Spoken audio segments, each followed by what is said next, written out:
Here. Nate? Here. Stephanie? Here. Sarah? Here. Travis is excused. Pledge of Allegiance.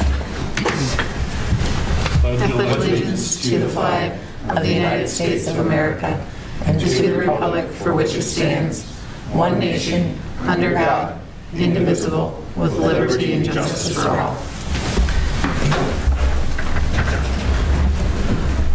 Need a motion for the agenda. I'm going to make a motion for the agenda, but I would like to move item 5F down to right before the correspondence. The Park and Rec Board has a meeting right now as well, so hopefully if we move it further down, they'll be done and he could come in here and give us an update on a couple things. Do I have a second with that? Second. Motion and second. All in favor? Aye. Public input. This is time and place for discussion of items not on the agenda with a limit of 3 minutes each. Anybody? All right. Discussion and possible action on downtown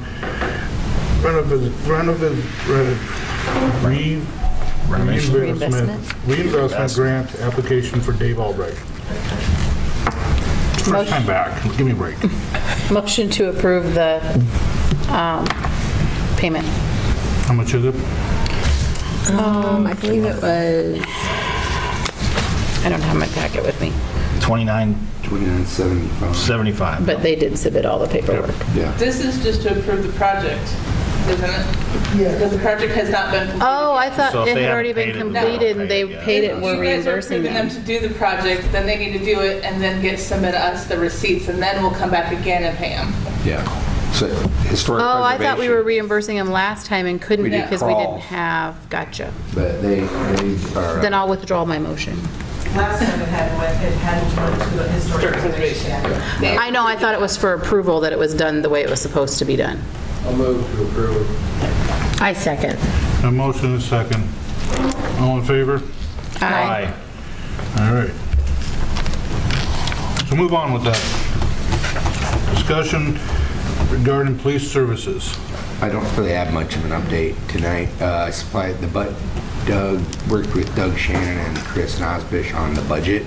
So we're working on a budget right now, and when we have that, we'll be bringing it forth. Well, and you sent us that packet with the information. Doug I don't- Doug sent it out. Yeah, Doug sent it out. a memo, and I forwarded it to every. I Yeah. saw most of you got that, but a couple of you didn't. I forwarded it to the others, so everybody got it. But nothing new has transpired since then. Their council met on the 8th and was okay with proceeding, so that's where we're going. And I sent them over our budget, operations budget, benefits, and then what our capital is, so they know what it is. So they're going to try to draft a pro forma budget, what it might look like, and then what our share is before we come forward with it. And do you know when we might get that? It'll be within the next few weeks. Okay. The only reason I even asked is because you guys can tell me if I'm right or wrong, but in my head, I feel like when they come back, I mean, we're trying to get the money situated, right? Because if the money's so ridiculously out of whack, we don't need to even move forward with it. But if it comes back that the money works, then in my head, we would need to start getting the public involved and have some public hearings, find out what the public thinks about it, maybe have meetings with different department heads, to make sure, that they would be comfortable with that kind of coverage and stuff like that. Do you guys think that that's the right process? Yeah, I mean, we did it before when Connie was here. I mean, we had meetings with some of their council members, and there was the mayor involved too back then, and their mayor. So I mean, it wasn't just, okay, we got this money, take it, we're combined. No, we were supposed to have a meeting with their mayor and 2 council members, but we canceled it because what we had been told about your guys' thing 4 years ago was that the money was out of whack. And so to me, it didn't make sense to waste anybody's time if the money's still out of whack. Because if it's so far off, there's no point in even discussing it. I agree with you 100%. I mean, if the money's way out of whack, I mean, there ain't no sense in going forward with it. And I mean, we know what we can spend and we know what is in line with what we can do. So when we get those numbers, but I'm just, we're sitting here for months on end without a chief of police. We're sitting here for months on end with really no direction for our police department. So if this is going to drag on for months down the road, I think we need to look at something internally. I mean, I will just, you know, the other night, well, it's been a couple weeks ago now, I'm sitting at home and my phone rings and I need to give permission for somebody to take a dog to Cedar Valley Humane Society. I don't have any, I mean, you know, whatever, I did. I was like, well, whatever, if you need permission, go ahead, I guess, ask permission, not forgiveness, I don't know. But I don't want to be making those decisions, and I guess the process is that in order for them to take somebody, they have to have permission to bring it in because we have to pay or something like that? Well, yeah. But that would usually, they usually call me. Yeah.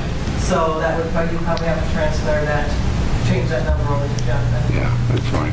I mean, I don't mind doing that. What I've talked with them about is trying to reach this agreement between us and then transitioning during the rest of this fiscal year or to the new, whatever the arrangement would be in the end.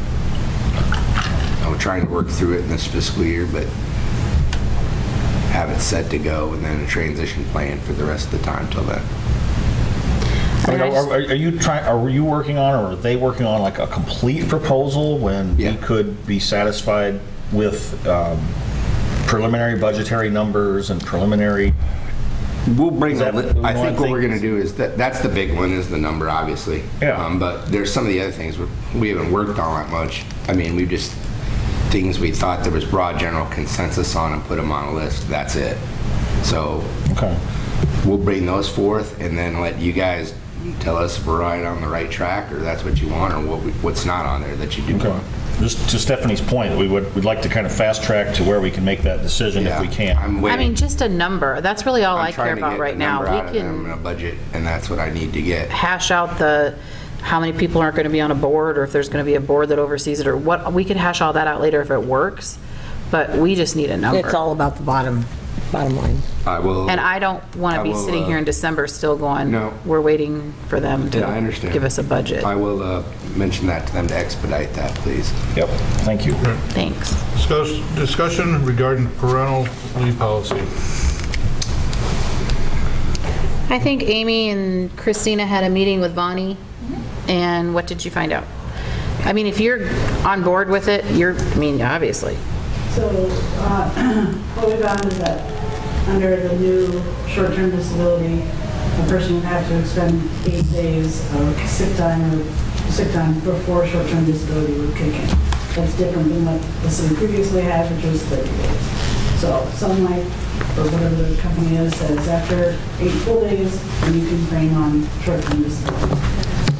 The only problems that none of the problem. The only concern that Bonnie had with what our policy says is that the policy says that an employee may continue to accrue sick leave, vacation, and benefit time while they're off. So it doesn't say yes and it doesn't say no. It just says may. And that is where she said it comes up to what you guys would decide of what is the reason why somebody would or why somebody wouldn't. And does that policy pay you at 60% or 70% or 60%? In the past, when they took short-term, did they accrue, Connie? Do you know? I think we still do holiday and all that, but I don't know if we did actual sick, or 8 hours of sick time since you weren't actually here those months, but I think everything else we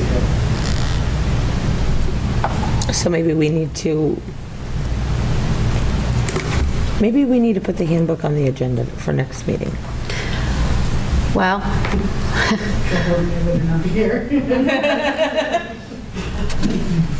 I mean, the other thing we need to discuss is, if we're going to let somebody go on short-term disability at 60% of their wages, then we need to put it somewhere that she can make herself whole. If she wants to use her vacation for the other 40%, or... We can still put it on the agenda and just go back. Yeah, we can just retro it back. Yeah. I'm just saying those are the things that we need to discuss. So I don't know if you guys want to discuss that tonight, or if you guys want to put a handbook on the agenda in 2 weeks and have a big discussion then, or if we want to decide and give Jeff direction. I say we put the handbook on the agenda for next meeting. The whole thing, or just about the And I'm fine with that, but Amy potentially wouldn't hopefully be here next meeting. And she probably would like to have some input. I mean, the only thing Amy's saying is about the It's the word may. It could read either way. Not only that, but do you want to force them to take the 8 days? I don't think you have a choice on that. You don't have a choice on that. Well, if we're allowing them to make themselves whole, we could probably make them whole too. I mean, that's just, you know, it is the difference between a maternity policy and a short-term disability policy, and that's what this council needs to decide. I think when we just spoke with Ronnie, whether it's me or somebody else, right now the picture is I would potentially be off through the Thanksgiving holiday, Veterans Day, and Christmas holiday. So if you chose to say that, yes, this employee is allowed to accrue that time, then I can use those day for day. I can use that as a full day pay while I'm off. If you choose to say this employee may not, then I have to reimburse that. I have to use that time as the 60% other than the full pay. So it wouldn't be banking, it wouldn't be that I would gain anything. It would be just using those holidays that I normally would have gotten if I was here 100%. And I think you can make that decision tonight, because she did have it on the agenda.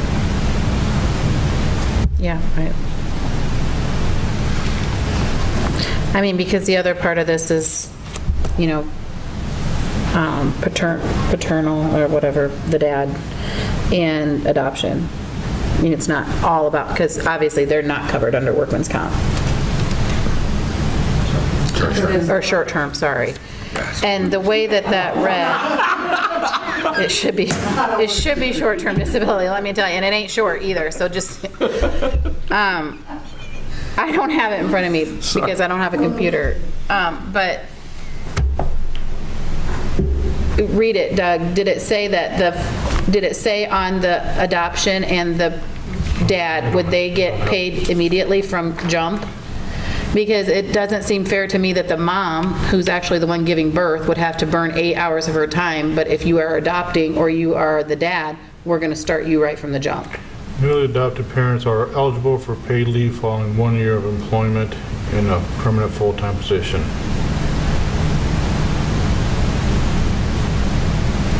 Then what does it say after that?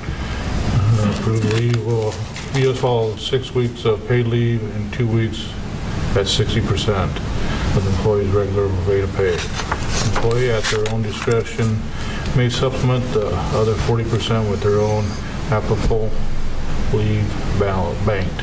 So I just want to make sure that this council knows, as I heard what you just read, if I go out and adopt a child, I'm going to get paid 6 weeks at my full rate, starting from the day I adopt that child, and then another 2 weeks at 60%. You got to be here a year. Well, so does she. I mean, I don't care about that part. I'm just saying somebody who's having a baby and going through having a baby is going to only get 6 weeks at 60% and have to take 8 days vacation. But somebody who is adopting a baby, and I'm not saying that that's not hard too, but somebody who doesn't have the actual physical labor is going to get a full 6 weeks of full pay and not have to use any of their time. I just want to make sure that you guys know that that's the difference. No, but that's the policy that's in our packets.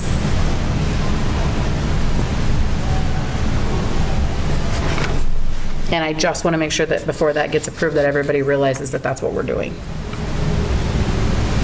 You can change it. Well, how about the adoptive and the paternity are both at 60% instead of at 100%? If the not workman's comp, the short-term disability is paying at 60%, we make paternity and adoptive match that. And then you wouldn't need the extra 2 weeks for the adoption either then at that point, because they'd be getting 8 weeks, whereas she would just be getting 6. No, I think that the time frame should be made equal too. Mm-hmm. And then what? Does the adoptive person have to take 8 days of vacation before it kicks in? But she's getting 6 weeks of paid leave and 2 weeks at 60%. Who? So it says right here. Approved leave will be No, full. she's not, but the because she's point not is- getting that, because we're using our short-term disability policy. By using the short-term disability policy, 8 days have to be used of vacation time or whatever. But in that thing in the council packet, it has a maternity leave in there for the birthing mother. Yeah. And that's what he's reading. But Yeah. that's not what she would be getting, because we're going to use our short-term disability policy. Okay, we need to change this to reflect that, and the paternity and the adoptive should match it. So on the adoptive, do they need to use 8 days of vacation before the 60% kicks in for the If remainder you of their want to make 6 it match weeks? it, yes. And then what do you want to do about the dads? Do they need to use 8 Same days thing. of vacation Same thing. and then they would get 2 days of 60%? Because they're only getting 2 weeks, I think.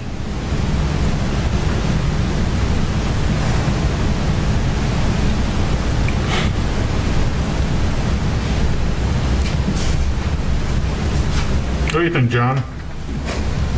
I agree that they should be the same, and we should clear up the ambiguities. I go along with what you're talking about.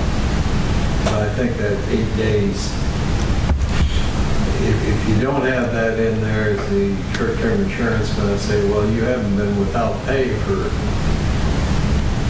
If we make up the 8 Yeah. days of pay, then short-term disability will say, we'll just continue, we'll just snowball into, well, you need to have 8 days unpaid. Right. Well, they're not going to have 8 days unpaid, though, because they're going to take 8 days of vacation. So they're still going to be getting paid, so, you know. Yeah, but there's a difference between actually working those 8 days or taking vacation time. Some of these things I'm not an Yeah, me neither. insurance expert. Well, I think maybe we could ask this proposal be drawn up like we've been talking about, and then we can tweak it from there. And we could look at what other cities are doing. I'm not necessarily wanting to be the most generous city in eastern Iowa, but I certainly don't want to be below average. And I I get that. took the League of City HR class. That's the one that Connie and Christina signed me up for. Most cities do 8 weeks unpaid. They have to take short-term disability for And maternity. We looked at, we've already done that. He already brought the policy from 2 weeks ago when we were discussing this. He brought the policy from the other cities. This is modeled loose Yeah. off of Tiffin, so Yeah. it's pretty close to what Tiffin does. And I don't have a problem using the short term, but what are you going to do for adoption and paternity leave?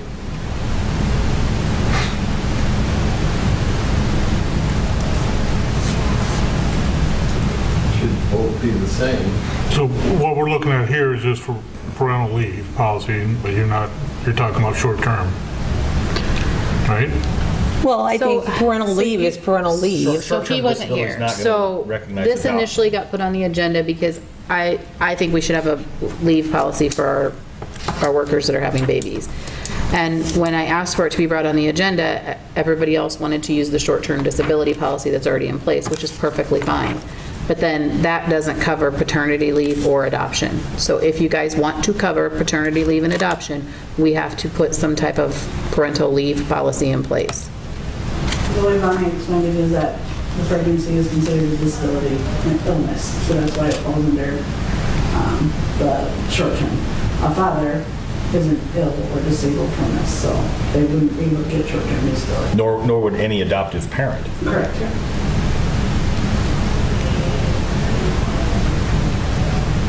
But their leave still falls under FMLA leave. But you don't get any pay for FMLA. No. The amount of leave needs to be the same. However you guys Yes. pay it, it's up to you. But the leave must Has to be the same. So you think that paternity leave should be 6 weeks as well? whatever you're allowing for the mother, you need to allow for the father. Now, whatever you choose to do, I don't think the father falls under disability. Well, what about adoption, though? If you give some, if you get, I know, but if you give an adoptive parent 6 weeks at 60% of their pay, Do you give paternity 6 weeks at 60% of their pay as well? That would be something. The length of time needs to be the same. The percent or however you guys choose to do that, that would be up to you guys. But the amount of time off, however you make them pay that, or get paid by that, it's the amount of time, not the amount of money, I guess. Which is 12 weeks for the Right. Total. Right, but That's what he's saying, only the length of time has to be. The money is He's not what you saying guys the figure way you out. pay it, That doesn't Right. have to be the same. the amount of time, but that's regulated in FMLA, 12 weeks.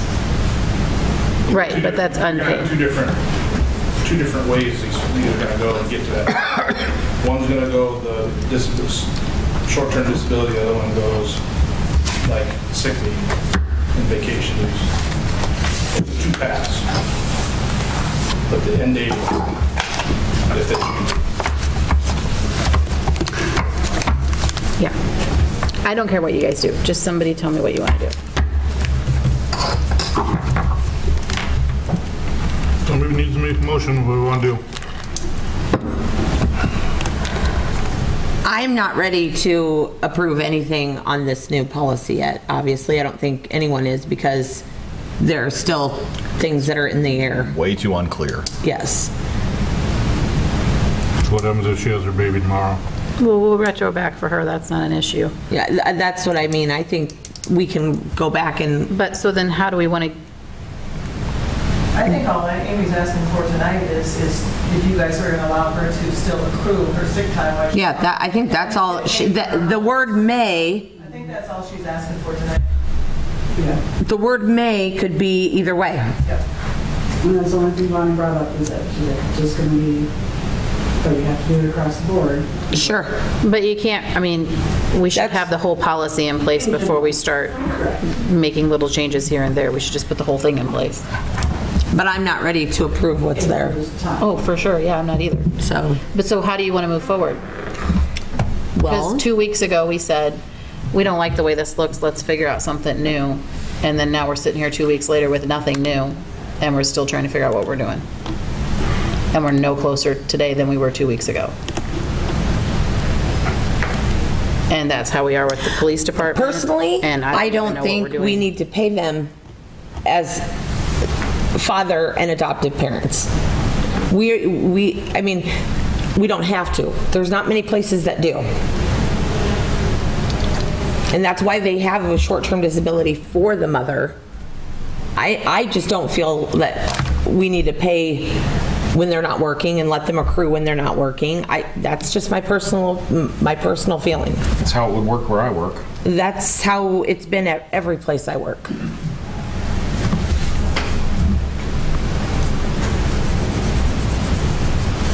So we just allow time off according to I say FMLA time off. for paternity and adoptive, Yep. but no compensation? That's the only way I've ever known it for adoption and, That's just the federal law. With the Right. Family and Medical That- Act, I mean, yeah. we'd just be following the law.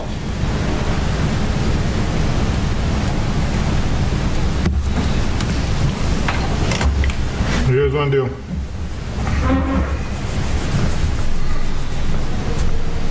Do you want to table this and then tell Amy that she's going to be, don't worry about what she'll accrue her vacation or whatever, her sale, or holidays, whatever she wanted. Well, we wouldn't be really approving anything until it's written up, and then we can tweak it from there if somebody wants something different than what was discussed. I think the consensus seems to be is that for short-term disability, you have to have that 8 days not paid. and that's insurance. That's Yeah. the insurance, yeah. We have to meet the federal requirements, treat both situations fairly.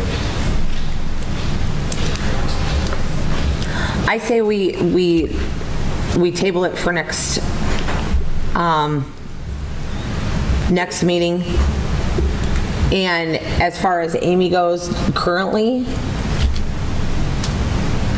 Do we want her to accrue? Do we not want her to accrue? Because that's what she's wanting, and I think if we can give her answers tonight, maybe she'll go out and have this baby. But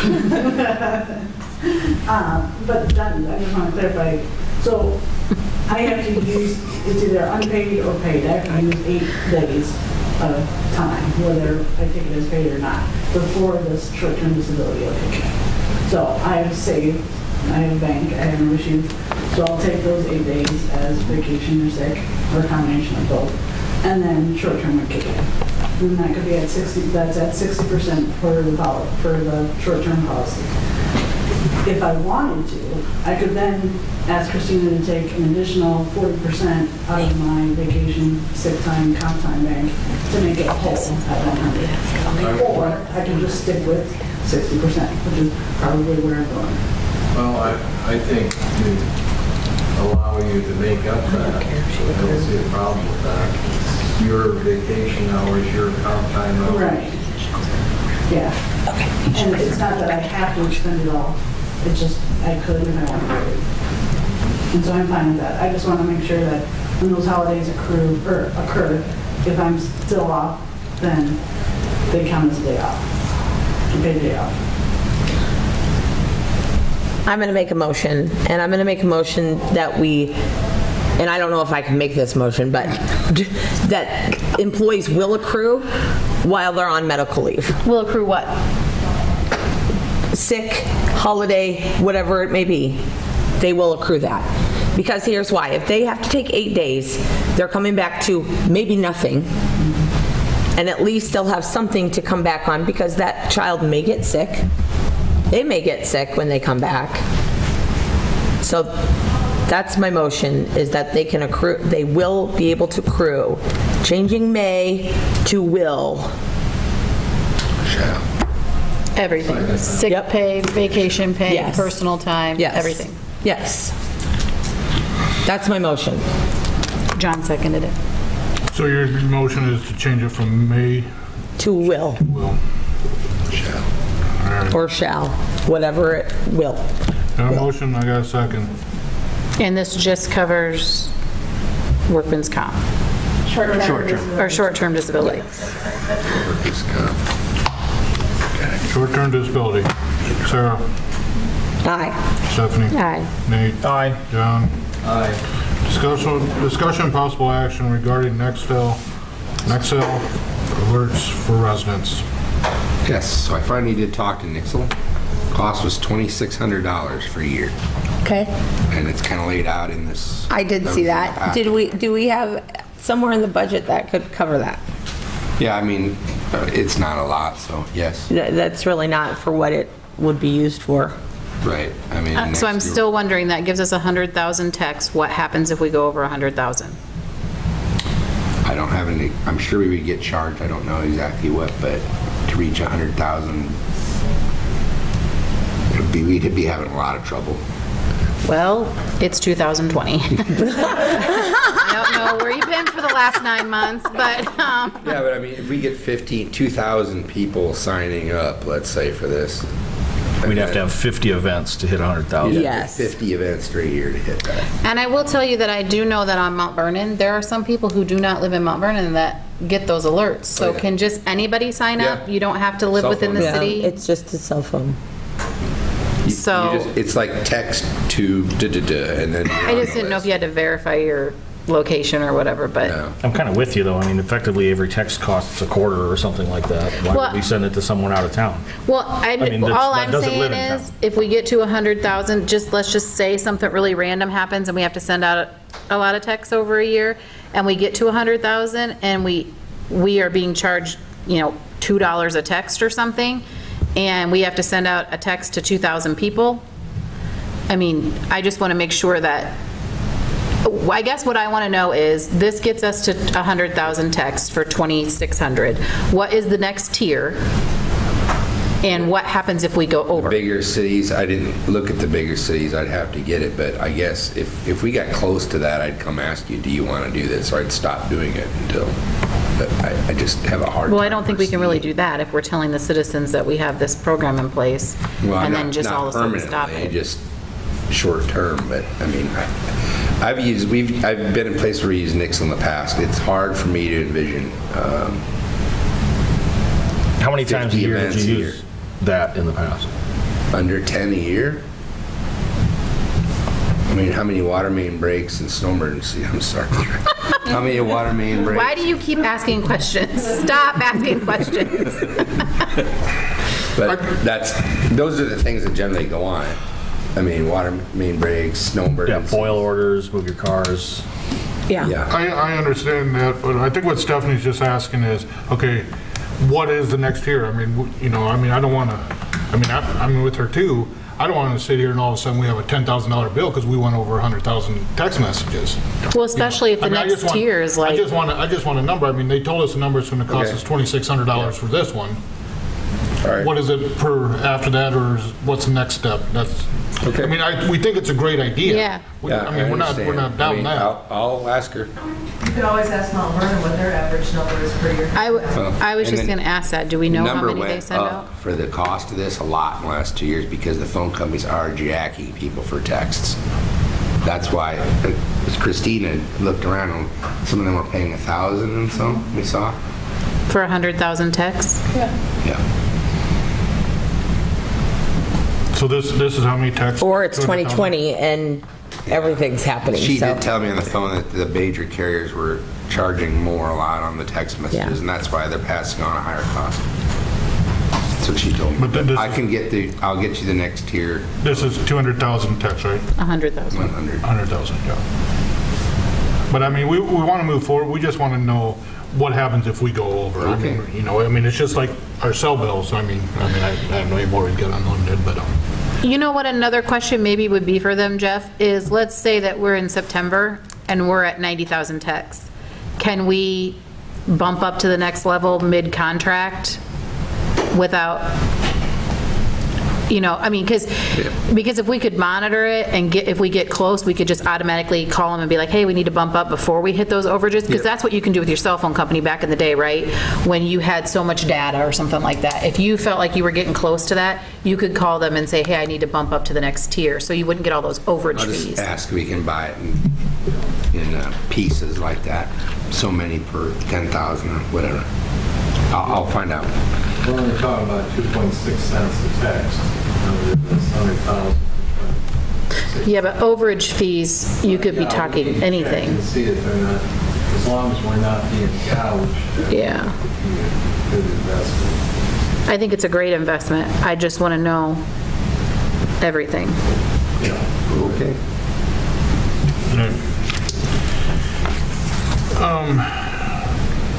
So we did that. Do we want to tell them to proceed forward with it and come back with us next month or next meeting, hopefully with some numbers, and then so we can get this?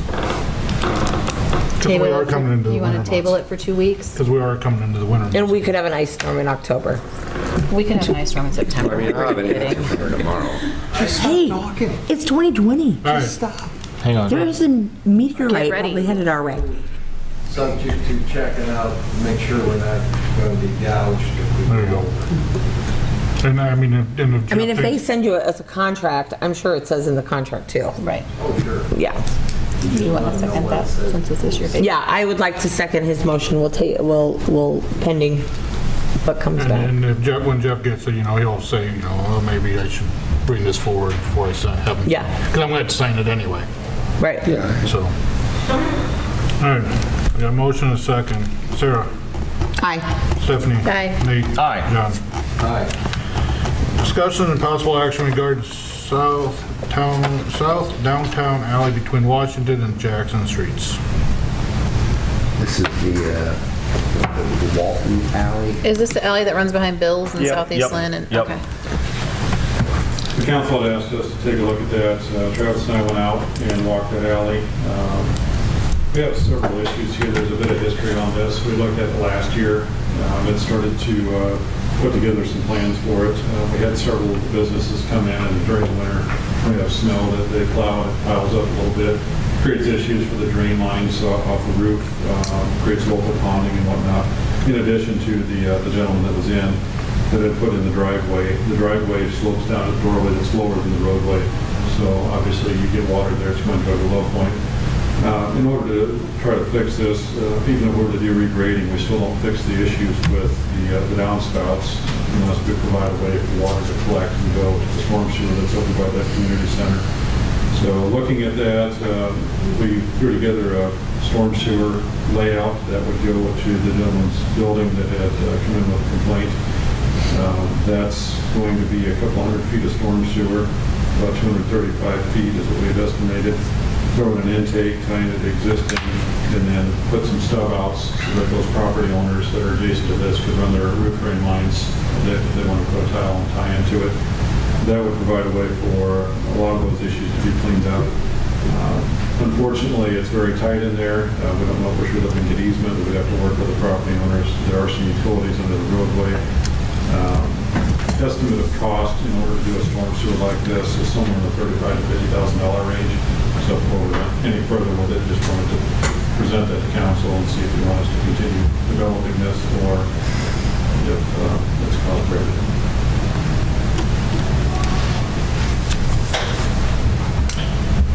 What do you guys want to do? Whose driveway was it? So Nick Walton was in here. Talked about it. And so part of his problem was, like Dave said, when he poured his, it sloped back there. Southeast Lynn has had problems in the past.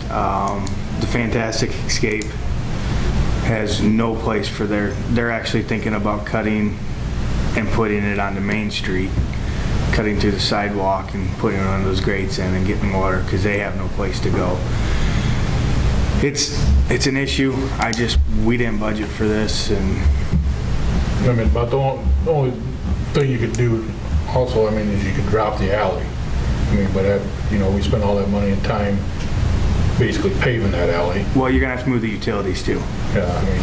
So, I mean, this is the most epic. I mean, I look at it as, are we gonna do this in everybody's alley that has a problem? I mean, throughout town, We did it across the street. I understand we did it across the street.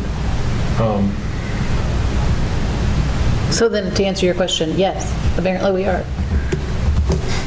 I don't know of any other alleys that... I was just going to ask that question. Is there any other alleys that we know of that are having the same issues?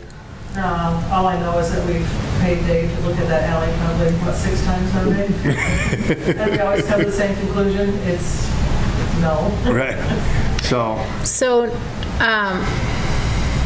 Great Escape, or Fantastic Escape, whatever.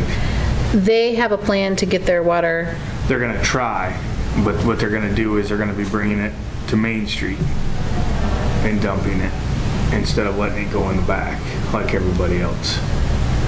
And then Nick's problem, is that all his problem or is part of that city problem? I mean, part of it's the height of the alley, right? So I'd say 50-50. And then Southeast Lynn, I seem to remember last year that there was some problem with the way that it was being shoveled or something being pushed up, or I don't know. It went through the front door or something. Is that what I'm remembering? Well, they had some ice problems. But that whole alley parking area behind Southeast Lynn, there's no, I mean, when it rains, the water generally runs where it's supposed to, but the apartments and stuff past Bill's tends to hold water and pond.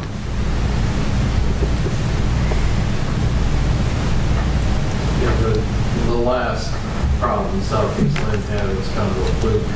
That's what I thought. The snow, when it was plowed, got piled up in front of the downspout, and nobody cleared it away.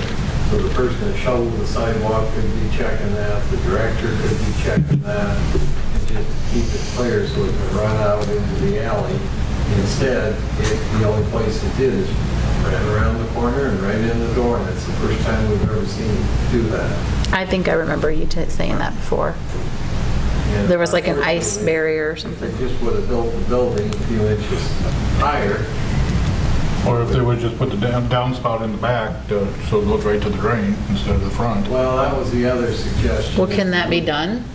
Move the downspout to the other. I mean, that sounds cheap. Which could be done, that'd be a lot cheaper. Did have something moved over there, didn't you, Travis? They replaced the downspout and they put it towards I mean, the way it's run there's actually a splash pad poured there now because Mechanicsville Telephone poured a splash pad for them. So that should even help even more the way it sits. And what they do, they turn the downspout to go back? No, it's all going towards Washington. Oh, okay. But it's sloped up. It's actually hitting concrete now instead of the dirt. And John's right, we switched our park and rec director when he's shoveling that area, is checking that. I think John and Mike and everybody at Southeast Lynn kept a pretty good eye on it after the fact, so I'm assuming that shouldn't happen again. Yeah, I remember that it was kind of a one-off fluke thing or something. So we're gonna do about the rest of it. Well, I mean, there's. I don't know. We didn't budget for it. Yeah, I'd like to see us budget for it and get it fixed. I would too. If we've had this looked at 6 times now, obviously it keeps coming back as an issue, then we need to budget for it and get it taken care of. Get it done and put it behind us. All right, let's, I'm gonna play devil's advocate on here. We budgeted for this how many times and how much did this cost us more every time we budgeted for it? I mean, that over here costs us a fortune. History. You're right, and it. Well, what was the cause of it not being right with the estimates? Because I don't know. There was some garden space that we couldn't touch or had to change the plan for. This cost us. Well, how much does this cost us over here?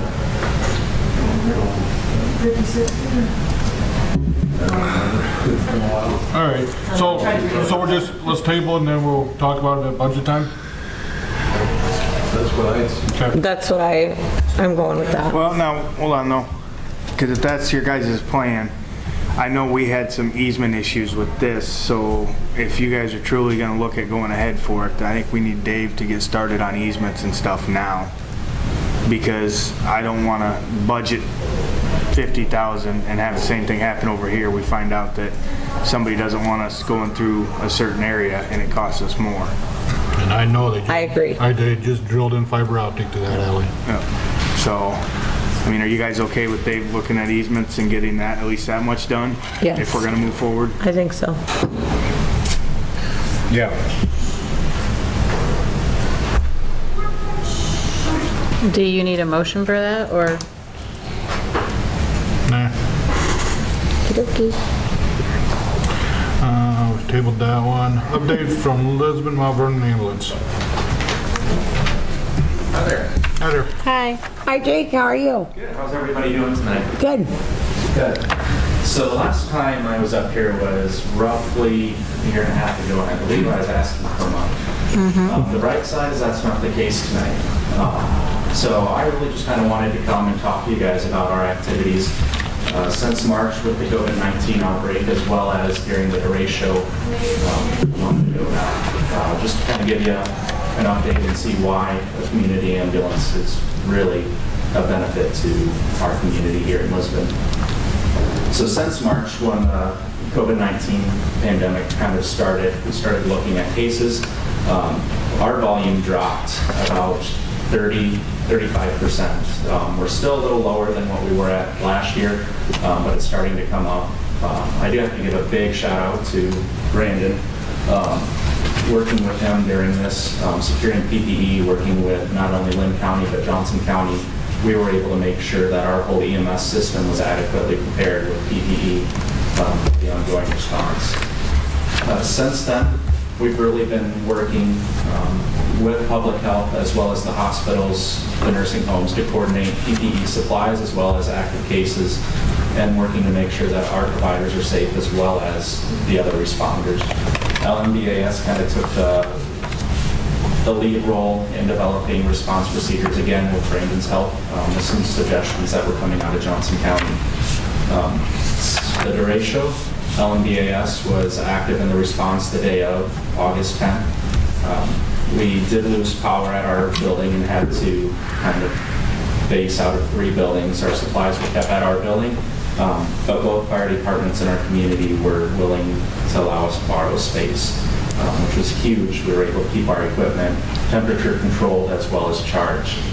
Following that incident, the Lisbon Mount Vernon Ambulance Service was actually the first service in the county to request and power data from the state. So what this data does is it allows us to see electricity-dependent folks.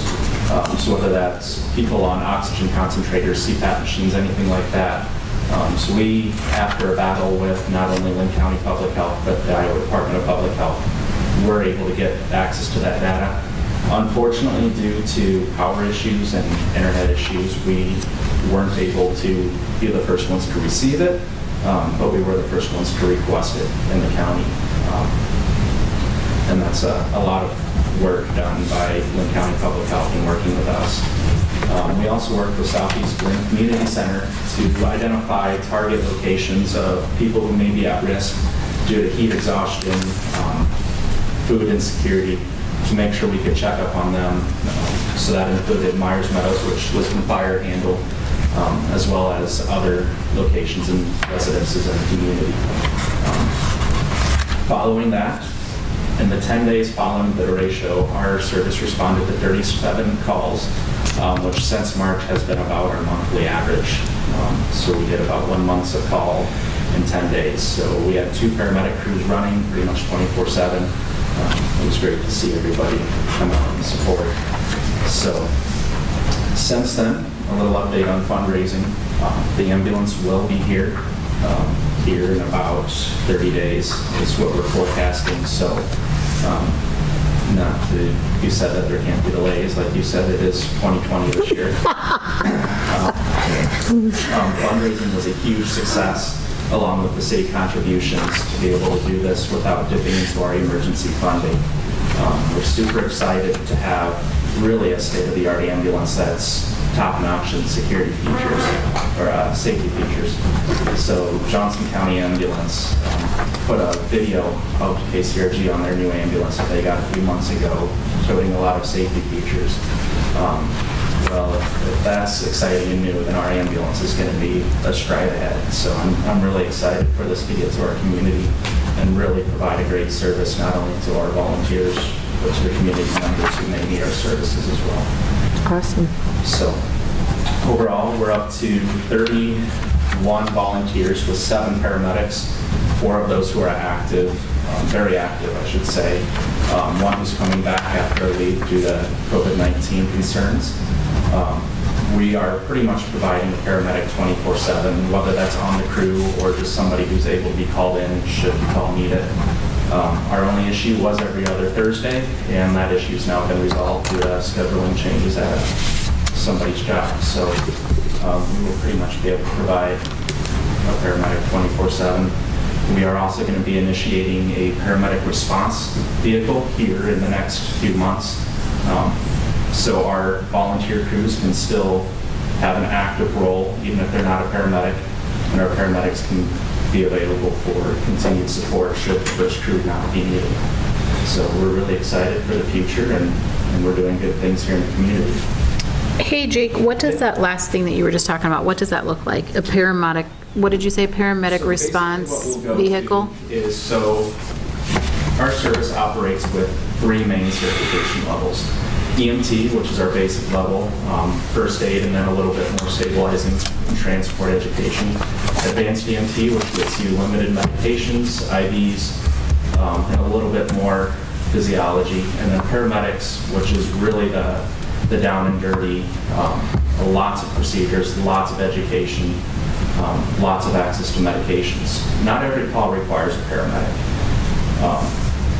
So in an effort to allow the levels who aren't paramedics to still have an active role in taking care of patients. So in a lot of bigger cities, a lot of other communities, when there's a paramedic on the ambulance, unfortunately some people tend to step back, or the paramedics kind of become very critical of taking their patients, and that doesn't always allow for growth in those other levels.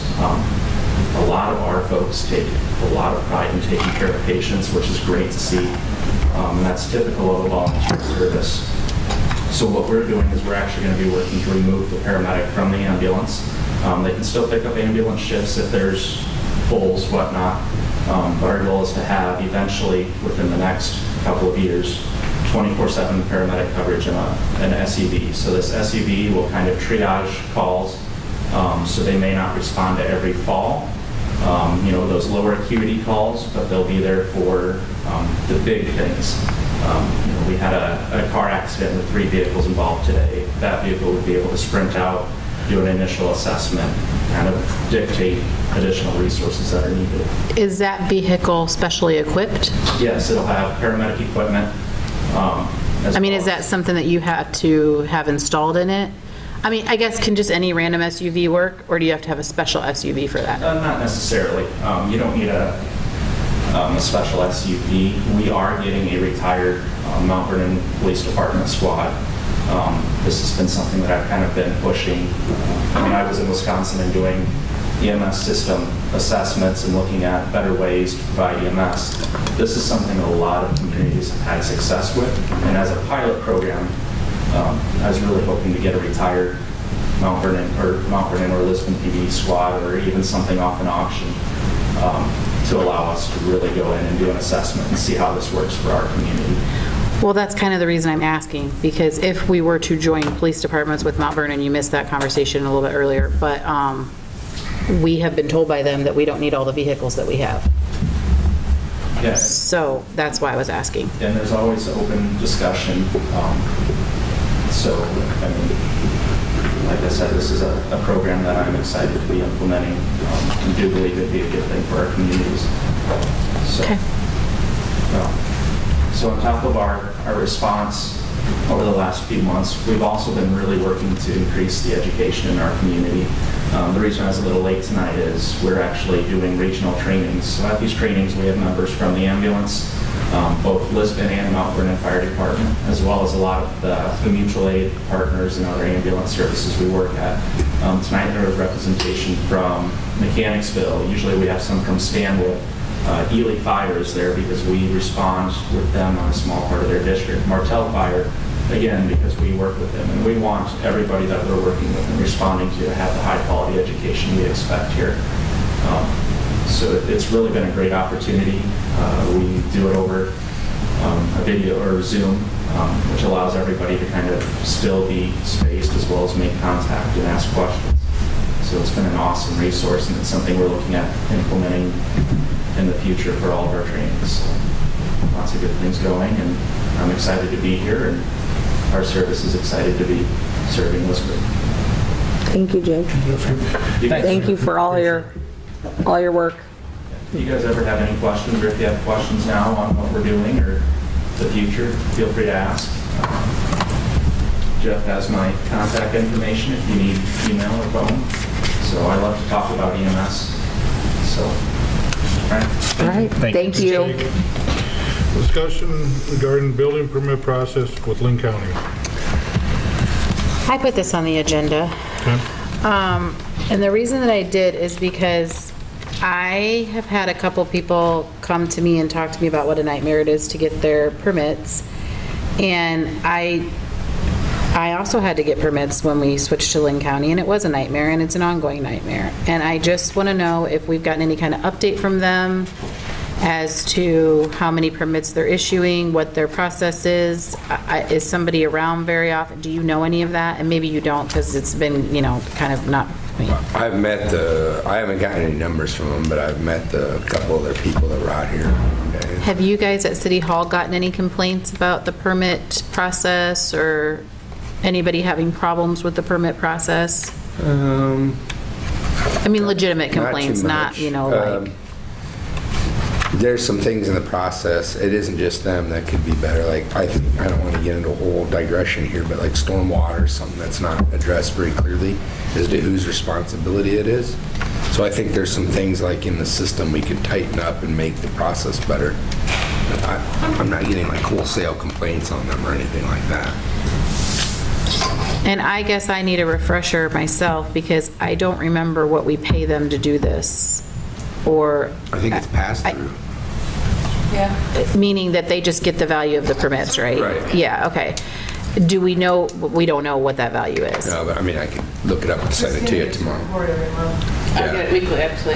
Oh, you do? I get, yeah, they send me every week the permits that they've issued the week prior. So do you know, like on average in a month, what they make off of the city of Lisbon? Not the pricing, but before they were doing the electrical, plumbing, and mechanical for us anyhow, because they had the inspectors for us. So now it would just add on the additional, the new construction ones, obviously they're getting now, but we still keep the driveway and sidewalk permits in-house because we want to know the concrete work, the water sewer, obviously, and then the fence permits all come through us. Is there any way to get an analysis on what the city was generating before we went with them, and then what they're generating since we're no longer with them? It's the same. They're not charging anything different than they were before. I know, but before we were getting some of those fees. We were only getting $12. Yeah. So that's all we ever got. That's just the administrative part. Yep, so it's the same. So if it's paid to them instead of paid to us, and then we pay them. And then you pay them. So if somebody builds a new house in Lisbon, regardless, we would only get $12. Yeah, we used to, we don't anymore. Right, I know.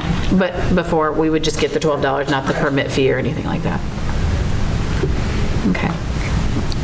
Well, can we just kind of keep track of the complaints and see if they're legitimate complaints or if... Sure, I always would if I could. It's one of those things that I kind of regret as a council member. It's one of the votes that I regret. And maybe I'm just hearing from a few random people. Maybe it was just a bad experience for a few people and everybody else is really, really happy. I don't know. But it is one of the things that I regret doing as a council member. Has the permit, has it been within the last, since August 10th? No. Okay. Because I know that Lynn County has been backed up with permits. They've waived. No, and it's not even that. It's not even that it takes too long. It is just a very mucked up mess. It is hard. It's hard. My deck permit took me forever. Yeah, it's bad. There's no communication with them. I just now had a final inspection that I thought I already had. Me too. So, I mean, they came out and did their final, but then there was no paperwork following it, so he had to just peek his head in and do the final. That is exactly what just happened to me. So I had a final inspection. The guy retired a day later. So they have no record of my final inspection. So not only did I have to have another final inspection, but I had to pay for more permit. I had to pay for another permit. And then I have something on my house that's something inhabitant affidavit or something that's sitting on my house because there was no final inspection that I didn't even know about. My bank found it. I didn't even know it was even there. Jeez. So, and nobody told me. Because we went I would say, from the city, I absolutely love it. Well, yeah, but honestly, it's people complaining because the convenience is gone. They can't walk in here. Yeah, they can't walk in here and get it. Yeah, I'm not interested in those. I'm more interested in that. You helped me. I did. Because I was getting nowhere, and you still saw the mess that it was trying to get. It is, for being an online system, it is not a user-friendly online system. And even when you call there and talk to an actual live person, it's not user-friendly. I mean, it's just, They did have a couple people leave. it is a mess. Had some turnover. Long-time employees left too. Yeah. But from a city worker's end, I absolutely enjoy working with them and using this process. I really do. And they are in town every day, and they stop in. We've seen the one gentleman that's working with the church constantly lately, and they've kept us nicely updated on problem issues, so I like them, sorry. Well, I'm sure if it makes your job easier, you probably do, but I don't want to have our residents going through literal hell to get a building permit just because the process is a little easier for us either. I mean, Travis is the fourth one now that I've heard about. And I was waiting for a meeting with pretty much the with them. same thing. Yeah. I was going to discuss it with them when they came in. Like I said, mine was, I don't know, I feel like it could be a whole lot easier. And here's what I don't know. I don't know if maybe you had the guy who retired too, and maybe that really is what has caused all of them, that the guy did all the inspections and then left and never did the paperwork. The guy that did my final, my current final, was the one that did it last time because he said he remembered doing it. So. Okay. Well, why don't I just check in with them and talk to them about the process a little bit and see if we can make any headway. That'd be great. Okay. They would probably come to a meeting too. Yeah, they would. Yeah. Okay. Discussion and possible action regarding approval of TIF report. I finished the TIF report, gave a copy to Jeff, it should be in your packets. Mainly what we used TIF for this last year was the TIF rebate that we give to Brothers. Also, we have the loan that we did to Brothers, which is paid back through TIF every year that they stay in operation. $16,000 of our TIF funds go to help pay back that loan. We will have this next year the TIF rebate that we approved for Budget Lines building out there. That one will start paying. In October, we do our annual appropriations, which each year council has to approve doing the TIF rebates. So I'll get with Jeff and make sure those get done in October on one of the council meetings. Other than that, the $45,000 of TIF funds go to one of our bonds, our $2.395 million bond that we have. It was kind of a bond that was done years ago, which did several projects together. $45,000 of TIF funds go for that. So that's what that report states. You guys should have a copy of it, and it just needs to be approved by council. So the only one we got out right now is Brothers, and then we'll pick up the budget lines next year. As far as rebates, yes. Okay. Budget lines. Budget lines, and we'll be starting to pay them. Budget, yeah. And that's a 10-year loan also. Connie, when's Brothers over? Didn't we decide that we're on like year 6 or 7? Yeah, but the first year that we did Brothers, there was 0 paid, so we'll have to add a year onto that. But we've only got probably 3 or 4 years at the most left on that one. Okay. I need a motion to approve it. So moved. Second. Motion and second. John? Aye. Nate? Aye. Stephanie? Aye. Sarah? Aye. Discussion and possible action set in public hearing for fiscal year 2021 budget amendment number 1 for September 28th, 2020. Wow. This got messed up because we had the missed meeting and I missed the deadline, the next one. So the 28th is when I've already sent it to the paper. We'll get. Motion to approve the public hearing for the September 28th meeting. Second. Motion and second. Sarah? Aye. Stephanie? Aye. Nate? Aye. John? Aye. Possible first reading of ordinance 05-2020, urban chicken and ducks. Just so you know, this is basically our current chickens ordinance. I just added and ducks. Yeah. Yep, that's exactly. Understood we wanted to do after the last meeting. Yep. Motion to approve the first reading. A motion. Second. A second. Stephanie? Aye. Nate? Aye. John? Aye. Sarah? Aye. Possible second reading of ordinance 04-2020, city administrator. Motion to approve the second reading. A motion. Second. A second. Sarah? Aye. Stephanie? Aye. John? Aye. Nate? Aye. I'm not even there yet. Resolution 46-2020, fixing a date for a public hearing on proposal to enter into a water revenue loan and disbursement agreement and to borrow money thereunder in a principal amount not to exceed $480,000. We're setting the date for next month. Setting it for next month? Next month or Yeah. next meeting? Next month? No, next month. October? Sorry, October 12th. Motion to set the date for October 12th. Got a motion? Second. A motion seconds. Nate? Aye. Stephanie? Aye. Sarah? Aye. John? Aye. Discussion and possible action regarding Resolution 47-2020, hiring utility billing clerk. When we did interviews for Christina's position, we interviewed Marcia Lasik, and Marcia's actually here tonight. And obviously, we hired in-house for that position, so we encouraged Marcia to apply for the utility billing clerk position, and she did submit for that. And so she met with Christina because John and I and Jeff had already met with her and interviewed her, and obviously that went well. And so personnel would be recommending, and I will make a motion to approve the hiring of Marcia Lasik for the utility billing clerk position. Got a motion? Do I have a second? Second. A second. John? Aye. Stephanie? Aye. Sarah? Aye. Nate? Aye. Welcome. Welcome, congratulations. She starts next Monday, as I understand, just so everybody knows. So if you don't know her, get to know her. All right, and then we're going to discussion regarding Parks and Rec job description, supervisor, supervision, expectations, comp pay. Well, he's not down, but we can talk about it. He's right there. Yep, he snuck in. Okay, well, that went right over my head.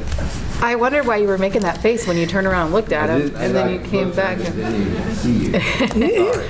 He's in red. I know it's hard to That hair miss. blending in with that shirt or something, I don't know. The red shirt, the red hair, red cheeks. Trying to get, the nature of his job is a little bit unique in the city jobs in that there's some extremely busy times during it, and then there's some other times which maybe during the year, like last week when we're basically trapped, which aren't as big. So the idea would be maybe to allow more comp time, like with his position, and be made up for throughout to even out his time over the course of the year. So that's what I'm kind of trying to get what I'm trying to talk to you about is to maybe change the cap for his position in order to allow us to treat it that way. So right now he doesn't get comp time, is Yeah. that correct? It's capped though, right? Yeah, everybody, all employees are capped at 80 hours. So I guess I need you to explain this to me, because as I understand it, maybe I don't understand it right.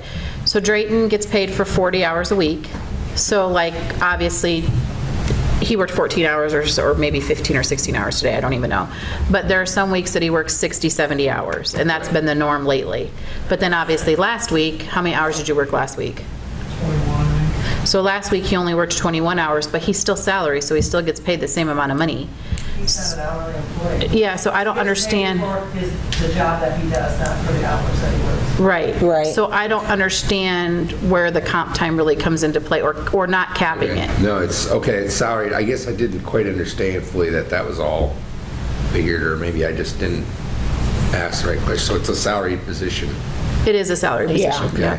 So we Yeah. understood we're gonna have these wild. Just so everyone knows, we're gonna have wild fluctuations of the year where like you could end a week like last week.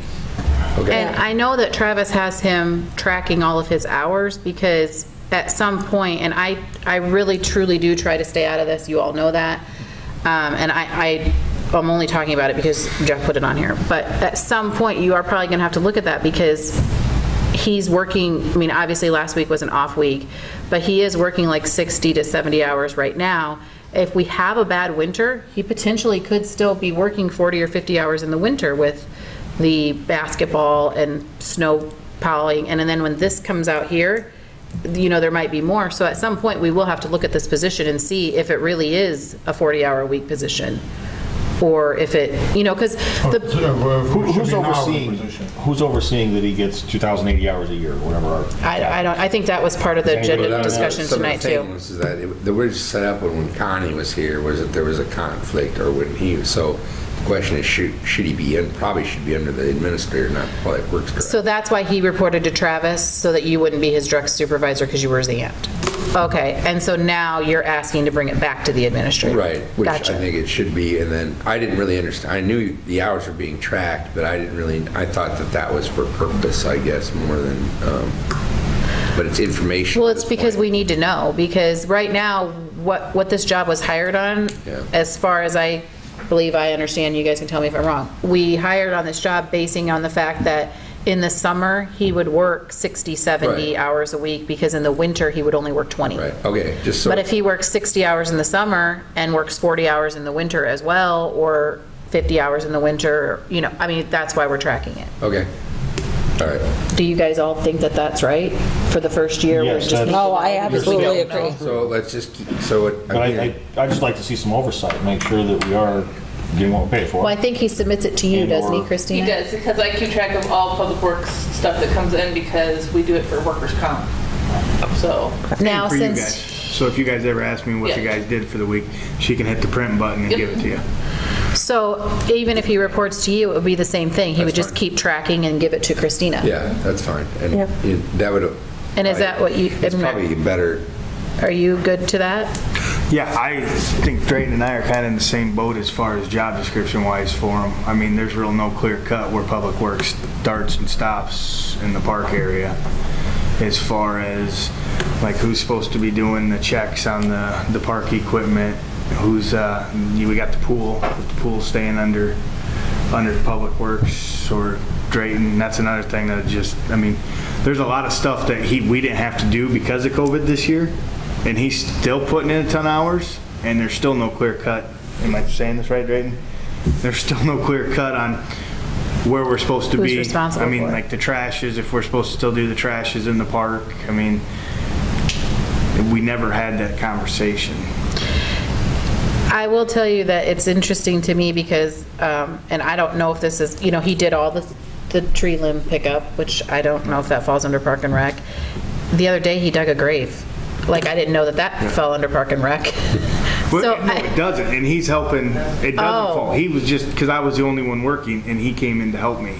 So here's my question about that, and where I really question it, is we've always been told all the way through that we had to be really careful with what Drayton did, because if Drayton is doing anything well, no, not because he's not getting paid for it.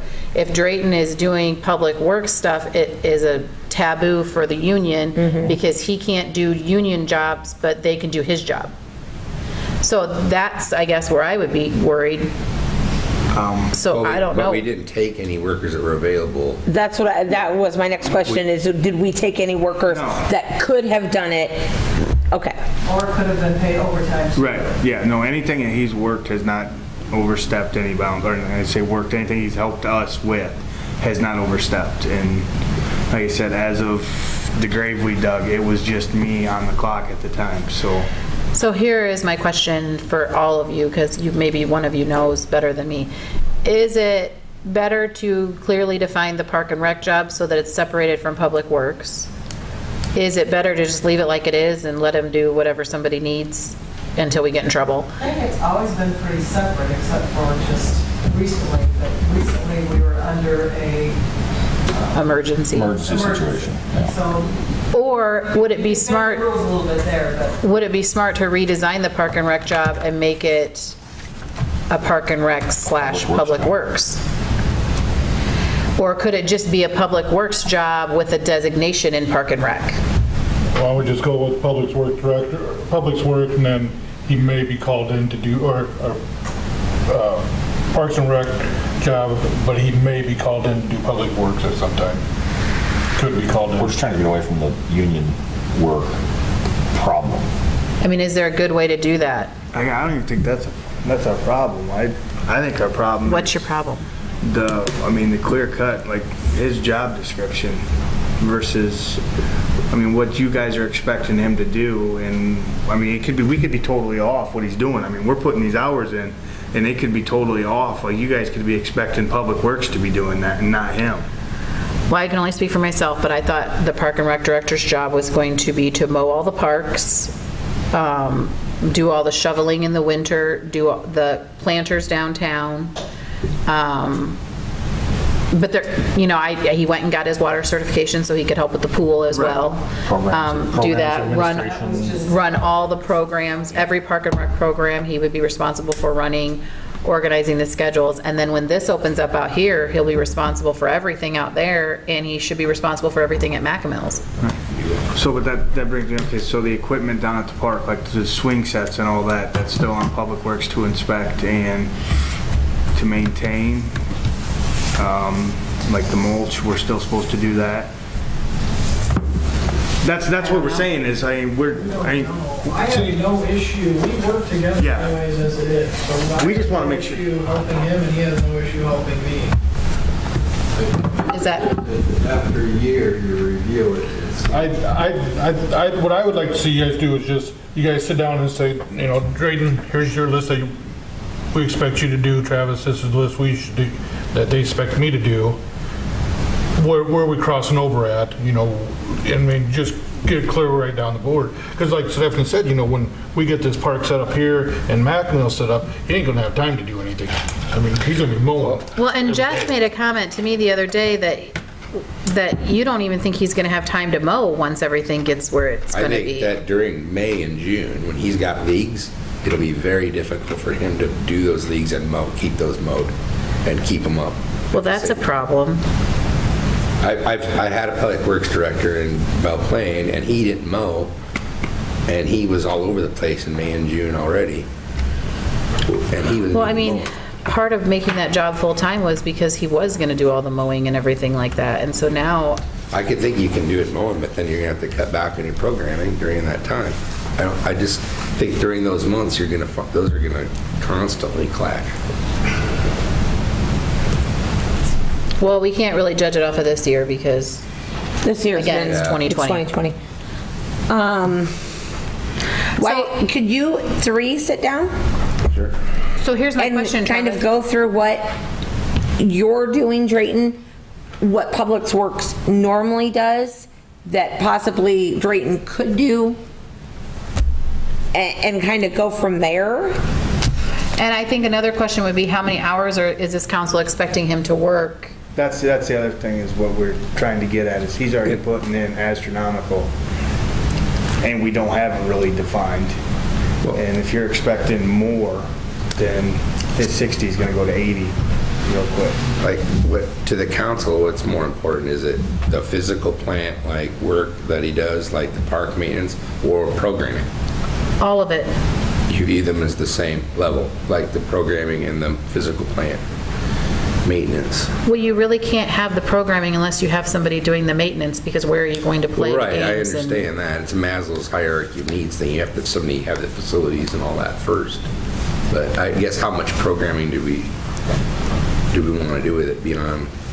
I mean, we want as much programming as we can. I mean, the whole point of Park and Rec was always to grow that program, to get more programs, to add stuff. But the problem is yeah, he is working 60 some hours right now. And I guess my other question then, Travis, would be, do you think that he should report to the administrator or to you if you're the one who's assigning the duties?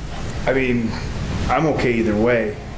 I feel as far as like Drayton and I feel, I just like it more clear cut, like both of us know which direction we're supposed to go.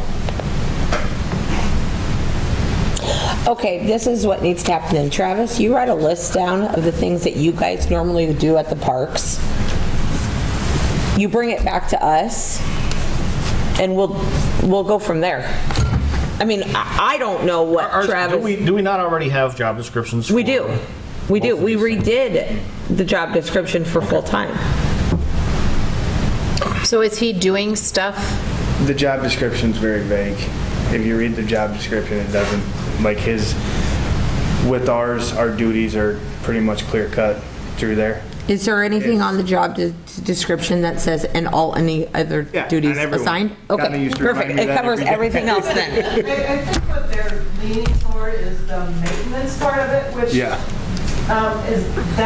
gotta fall under Public Works. Drayton does not have the experience to repair buildings, to repair equipment and all that kind of stuff. Yeah, that's kind of where I'm at. He's there to he's run for the program, administration of programs. Make sure the parks are nice, but as far as maintenance stuff, it's gotta fall, sorry Travis, that's gotta fall on Public Works, and it always has. Yeah, and if he's got... One man cannot do that stuff. No. And if he's got time outside of, after fully administering all the programs and everything that we're expecting or that the public is expecting, and he can pick up some of those duties, I have no problem with that. I don't think whether it's helping mulch, whether it's helping out, He's supposed to do the flower beds and that kind of stuff. But as far as maintenance on the pool or maintenance on the pavilions, maintenance on the playground equipment, that stuff, in my opinion, I'm not here anymore, but. Well, you are till October. Yes, it would still have to fall under Public Works. I mean, I think we're just beating it. I think it's just been 2020. So in your opinion, are we okay with him doing things like digging graves? No, I wouldn't think so. But helping out with the derecho, the brush pickup and that kind of stuff. Because we are under emergency. Yeah, we're emergency. If he's short-handed and needs help, I have no problem going the other way too. I agree. But can we get in trouble for it? I agree it don't fall under Park and Rec director. But if Travis asks him to do it, it's okay for him to do it. I'm just asking if we can get in any trouble, because Drayton had no problem going and doing it. That was not it. Can we get in trouble for it? The only way you're going to get in trouble is if one of the other public works people say, why is Drayton doing my job? Why didn't I get paid overtime to go dig that grave with Travis? That's when you can get in trouble. Which they weren't even here, right? Right. Are you still short one? Yeah, well, should be back light duty tomorrow. Okay. So that's when the union part that you can get in trouble for, is if he's giving Drayton a job that one of the other maintenance guys could get paid to do, and they can file a grievance against him. Okay. Is it possible to turn that job into a public works / park and rec to cover us in that? It would have to be created under the union contract. We did meet with, what's his name, not Greg, but the other guy before Travis about this. We had a meeting with him at one time, and he's not there anymore, but he was totally against it, so I'm not sure if he wants to present it to Greg. Yeah, I don't. Would that help or not? The first time we checked into it, they were totally against it. They said no.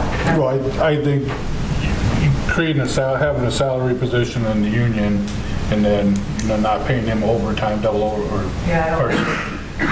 Is there any way we could code his hours that he's working public works? Well, he's not anymore. I mean, other than helping me the other day. Right. But I think we've got off from where, I mean, we got off from what we were talking about. Like, all I'm asking, so the trash, who's in charge of emptying the trashes down there? Is that Public Works or is that Park and Rec? I mean, I think it's a matter of making the park look nice. It's part of cleanup of the park, right? So that would be a Drayton job? Who's done it? They've done it, but I've been doing the trash. I've been cleaning the bathrooms. I mean, that's what We had a rental yesterday. I cleaned the counter, fridge before the rental yesterday. But you're saying that that's stuff that you guys typically always would have done. We used to do it. But now when we had a part-time Parks and Rec director and they administered programs. Right. And that's what we're asking is, so he's putting in these 90-hour weeks. Is he supposed to be doing that or are we supposed to be doing that? Are you really putting in 90-hour weeks? What are you putting in? I average like 110 hours 2 weeks, so 60 hours a week, close to 60 hours. Well, that's 120. Okay. Math hard. So, but that's what I'm asking is if we're supposed to be doing this stuff. I don't know that we can give you that answer that's the same all year long. Because when he's administering lots of programs in June and July, he cannot handle the garbage, and you guys Well, and we can't really do it this year because right now, if you're working 60 hours a week right now, and I know you have been pretty much the whole time, and some of that's from derecho, I know, but if you were actually running softball and t-ball and baseball and all of those programs, you wouldn't have time to pick up garbage. Well, with that 60 hours a week is included in the garbage. I know, but you would be spending that just doing the softball and the baseball. How long does it take you to do garbage, Drayton? 20 minutes. Okay.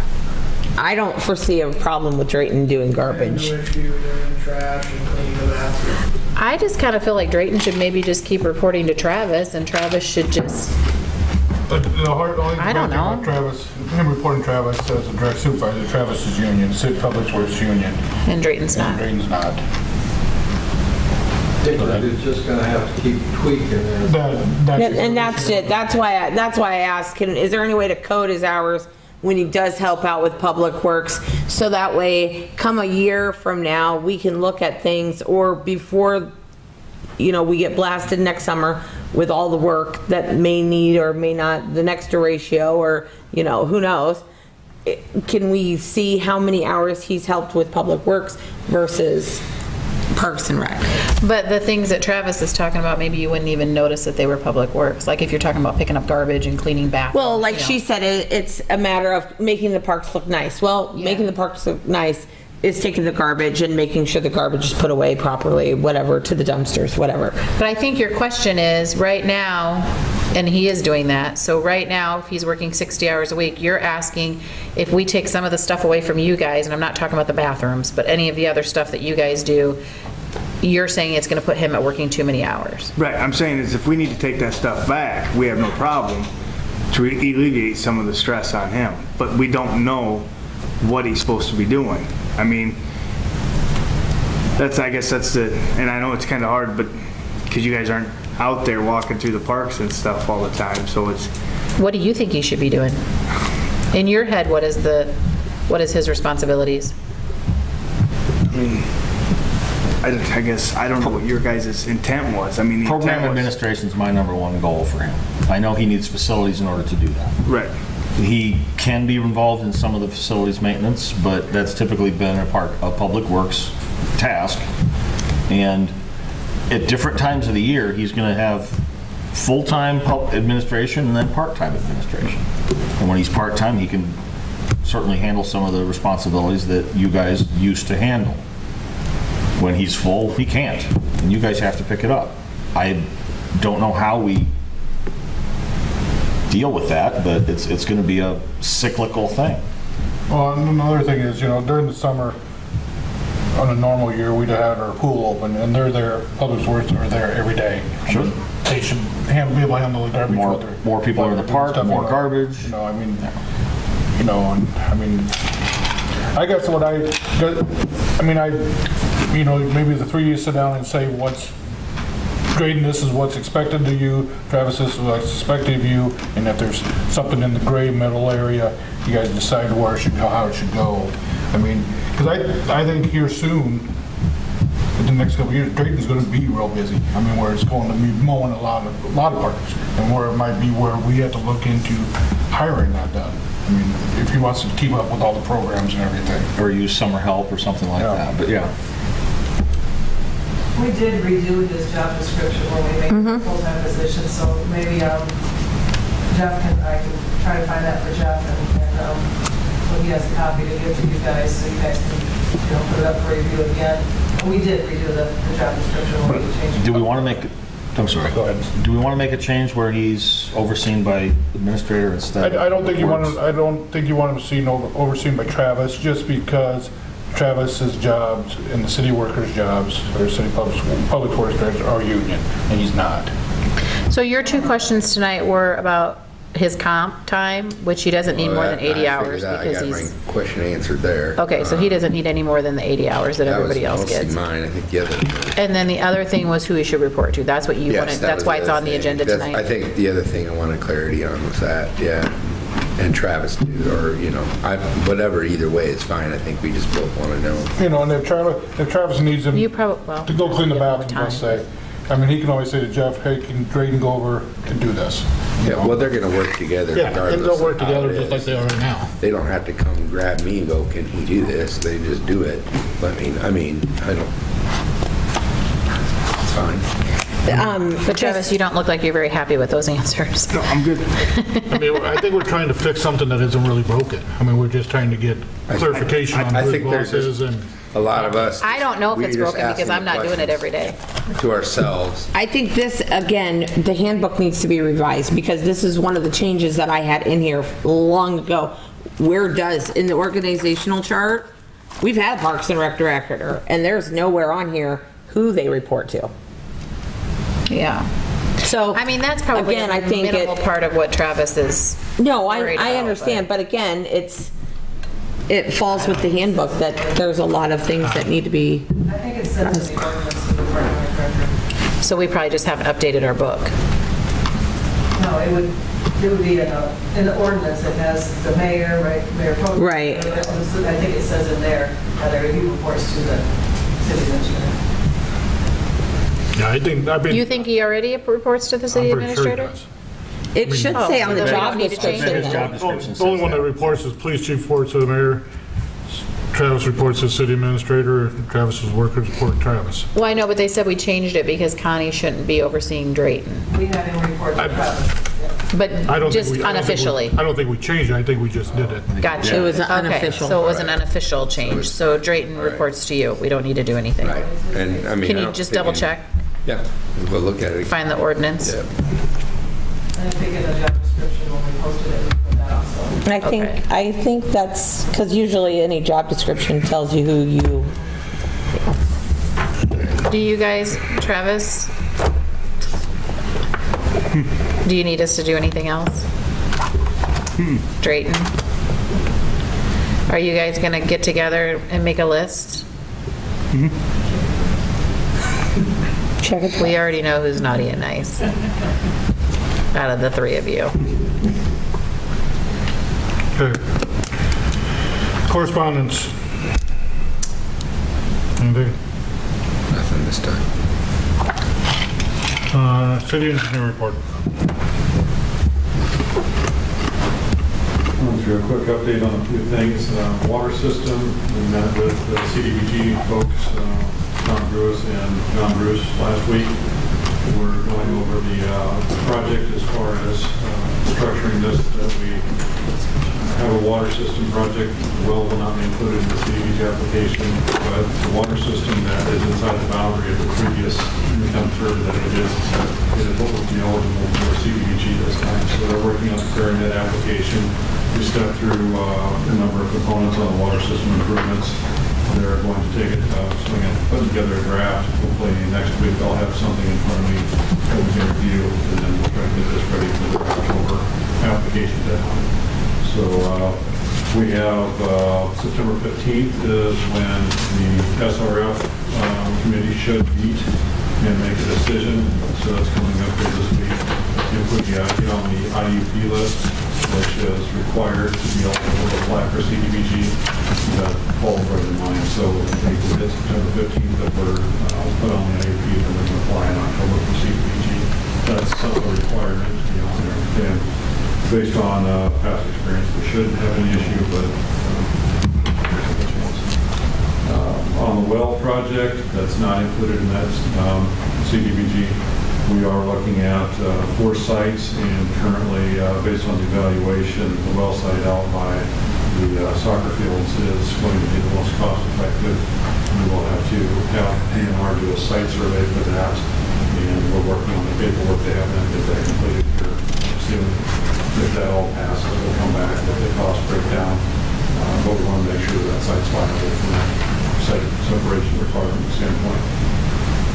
Highway 30, we did have a discussion with DOT. They asked us to go through and break down some of the contingency costs as well as go over some of the recommended repairs that we had in the Highway 30 transfer of jurisdiction cost estimate. They were satisfied with most of the cost information. They still had some questions on the contingency, so we provided them with a pretty detailed breakdown as far as mobilization costs, traffic control costs, construction, staking, engineering, and all that. So hopefully we'll hear back from them relatively soon. We had done the same thing for Mount Vernon's about a week before, and so I've heard back on that. Hopefully within the next month, we'll hear something back from DOT.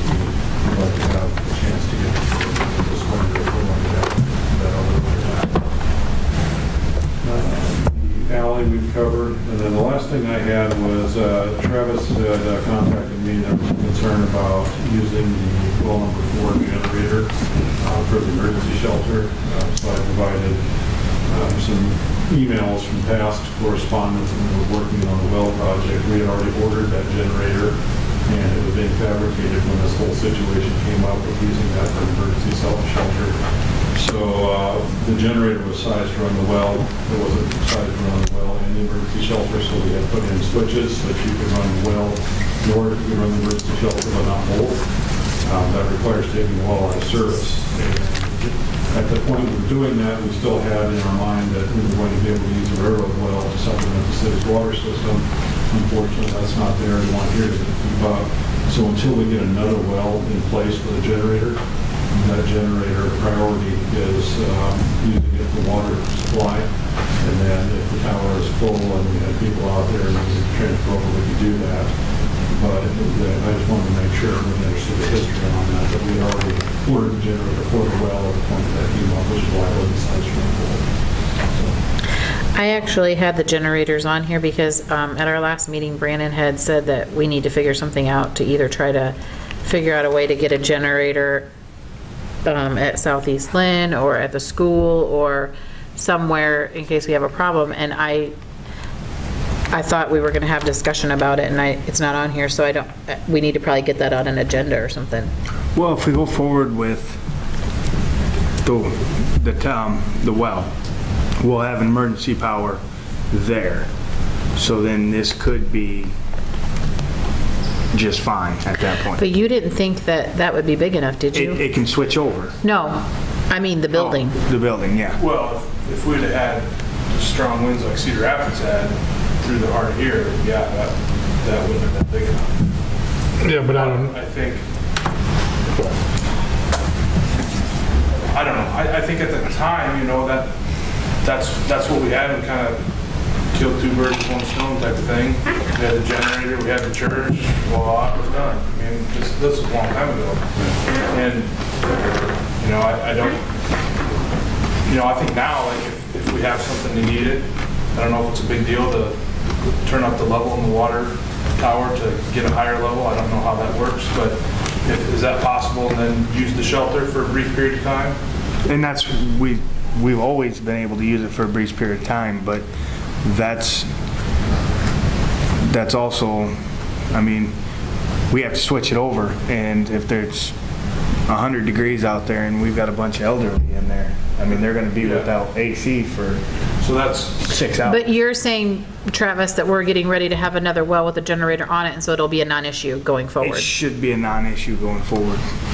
Another option that we could look at is if that generator is large enough to run a new well, if we get the size, we could just take a new well there, put a bigger one out that one hole. Well, that would be a really good idea. And what I had talked to Travis about is there is a new FEMA grant out there, the Albright building resilient infrastructure communities or something to that effect. And that application opens up, I think, in September, and they'll make determinations, I think, in January or February. A lot of people are applying for generators after the recent events. So certainly we could look at doing an application for that shelter, where we would put a bigger generator in, and if we can get that paid for, we can take this generator and have that paid for. And you guys will do that grant? We're working on that already. Okay. Getting some information, but the city has to be the applicant, so we'll have to set everything up in the GovGrants website. But certainly we can help you with that. I've already talked to Carol Team over at Homeland Security, and she's giving us some information to try to get that started. Okay. And then Brandon, you mentioned maybe working with the school to put a generator there because it's so big. Do we have any idea what that would cost? No, I need to have a meeting just to figure out, you know, that building's been added on so many times, I don't know. Clearly it'd be like a wing, you know, somehow do a wing. The main part was the cafeteria, where you could make food and feed a lot of people if you needed to. And then after that, it didn't matter where you put people. I mean, there's classrooms all over that you could have cots or whatever, you know, whatever the case may be. I think most of the school has AC now in the classrooms. So it would just be more like the cafeteria in a wing that would give you more capacity than the church. I don't know what that capacity is, but I just know if you had something like Cedar Rapids come through, I could foresee that getting full. I don't know if we legally can spend city money for schools. Right, Connie? Jeff? I don't think you can. Well, I don't think you can use city money per se, but if to help out a school. You can have a. Could the FEMA grant go toward the school though? To make the school could we shelter declare the FEMA. school an emergency shelter and do it that way? Yeah, because there's a community west of us or east of us that did exactly that. The school's got. Connie? It's not city property.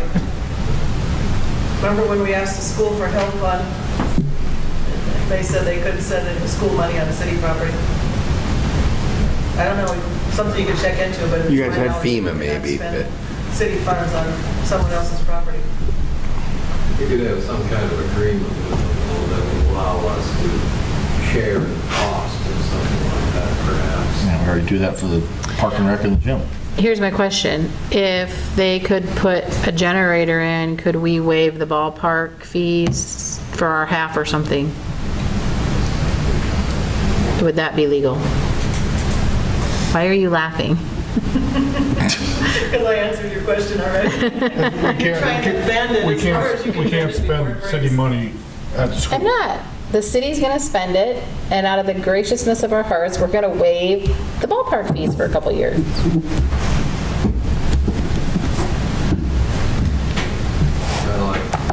I don't know, we'll just have to look into it. Can the school apply for a FEMA grant for the generator? Yeah. Then that's not the city spending money, right? That's FEMA granting the school. FEMA, school districts are eligible in general. Money to get a generator to be emergency. We'd have to get the school to apply. I mean, we have a concern that'll help the community, and we need the school facility to help us What's do the it. difference if we put a generator at the church? I don't think there would be, but you're saying the church wouldn't be big enough. I know, but what I'm saying is that's not our problem. That's also not city property. Oh, I guess you're right. The generator. The well is our property. Oh, because it's hooked to the well, that's how we get around it. Yeah, the only thing we're doing is transferring power to the, they don't own anything. They're getting a service that we are providing temporarily for free. Well, what about... Put the generator in the city right away. Here's another option. If we can do this switcheroo with the generators, and we have a generator out there and we have the generator here, between here, the fire department out there, we could house a lot of people, and then we could possibly use Southeast Lynn to cook the food if we needed to feed a bunch of people and get it delivered out. Would that work? The only concern I have with here is if Cedar Rapids was here, this building is probably going to have people in it that are facilitating what's going on. Now, maybe not the whole place, but you're gonna have something with power to figure out communication and all that stuff. But the main thing was, temporarily, if we can get something that would be great. So temporarily, the church would work great. My point was, look at what happened in Cedar Rapids. Had that have been here, the church would not have worked. So if we want to prepare for that in the future, I suggested the cafeteria at the school could feed a mass amount of people, and a wing of the school with power could house people. Now, whether the schematics of figuring out how we do that, that's something we're going to have to figure out. I'm not saying we need to do this tomorrow. I wanted to bring it up as a... I agree with you 100%, but we just cannot spend city money to put a generator over there to power up. We cannot spend the city money at the school, for the school. And Southeast Lynn does not have a generator? But just like the school can't do it for city. Yeah, no, I get that. Travis, but there's do you know? somehow to determine or label that, if maybe there's loopholes where you can in certain situations. I don't know. All right. Anything else, Dave? Public Works Director. Talked about that. Tomorrow, I'm going to send a letter to the school, giving them 14 days to respond about the concrete that they have not fixed. We walked over there with their contractor. Talked to Rod Kelly today. He said he's not getting anywhere. If they're not going to fix it, we need to get it fixed before winter, and then we'll just have to send them the bill, and they can forward it on. We've done everything. I mean, like I said, I've walked that whole area. I took stuff out that was questionable. There's no reason for them dragging their feet as contractor-wise. Now, I do know Pat's been out, so hopefully with him coming back Monday, I think, full-time, we can get the ball rolling again, but I don't want to be sitting here talking about this in December. The spiral screen this afternoon, we've had problems with it. It's down at the sewer plant. I think it split in two today.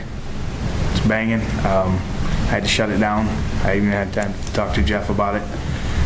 We did get a quote to do some maintenance on that and replace that. So we're probably going to have some expenditures down there, just giving you guys a heads up on that. That's it. That's it?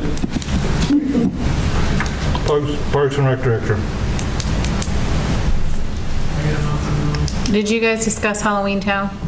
Yeah, nah, I thought you guys were discussing it. Well, I'm going to bring it up, but I didn't know if you guys discussed it. I was going to wait and see what you guys said. Whether you think it's a good idea or you don't think it's a good idea. Becky Hess is one of the head people on my Halloween Town board, and she wants to wait. she wanted to wait until the end of September to see what happened with COVID, but I don't see it's not going to get better. So nothing's going to change. And if we wait until the end of September, we're not going to have enough time. It takes a lot of planning. So we will not have enough time to. You said that you were monitoring some other cities. I know one has canceled all of their Halloween activities. Do you? Yeah, there has been. there's different.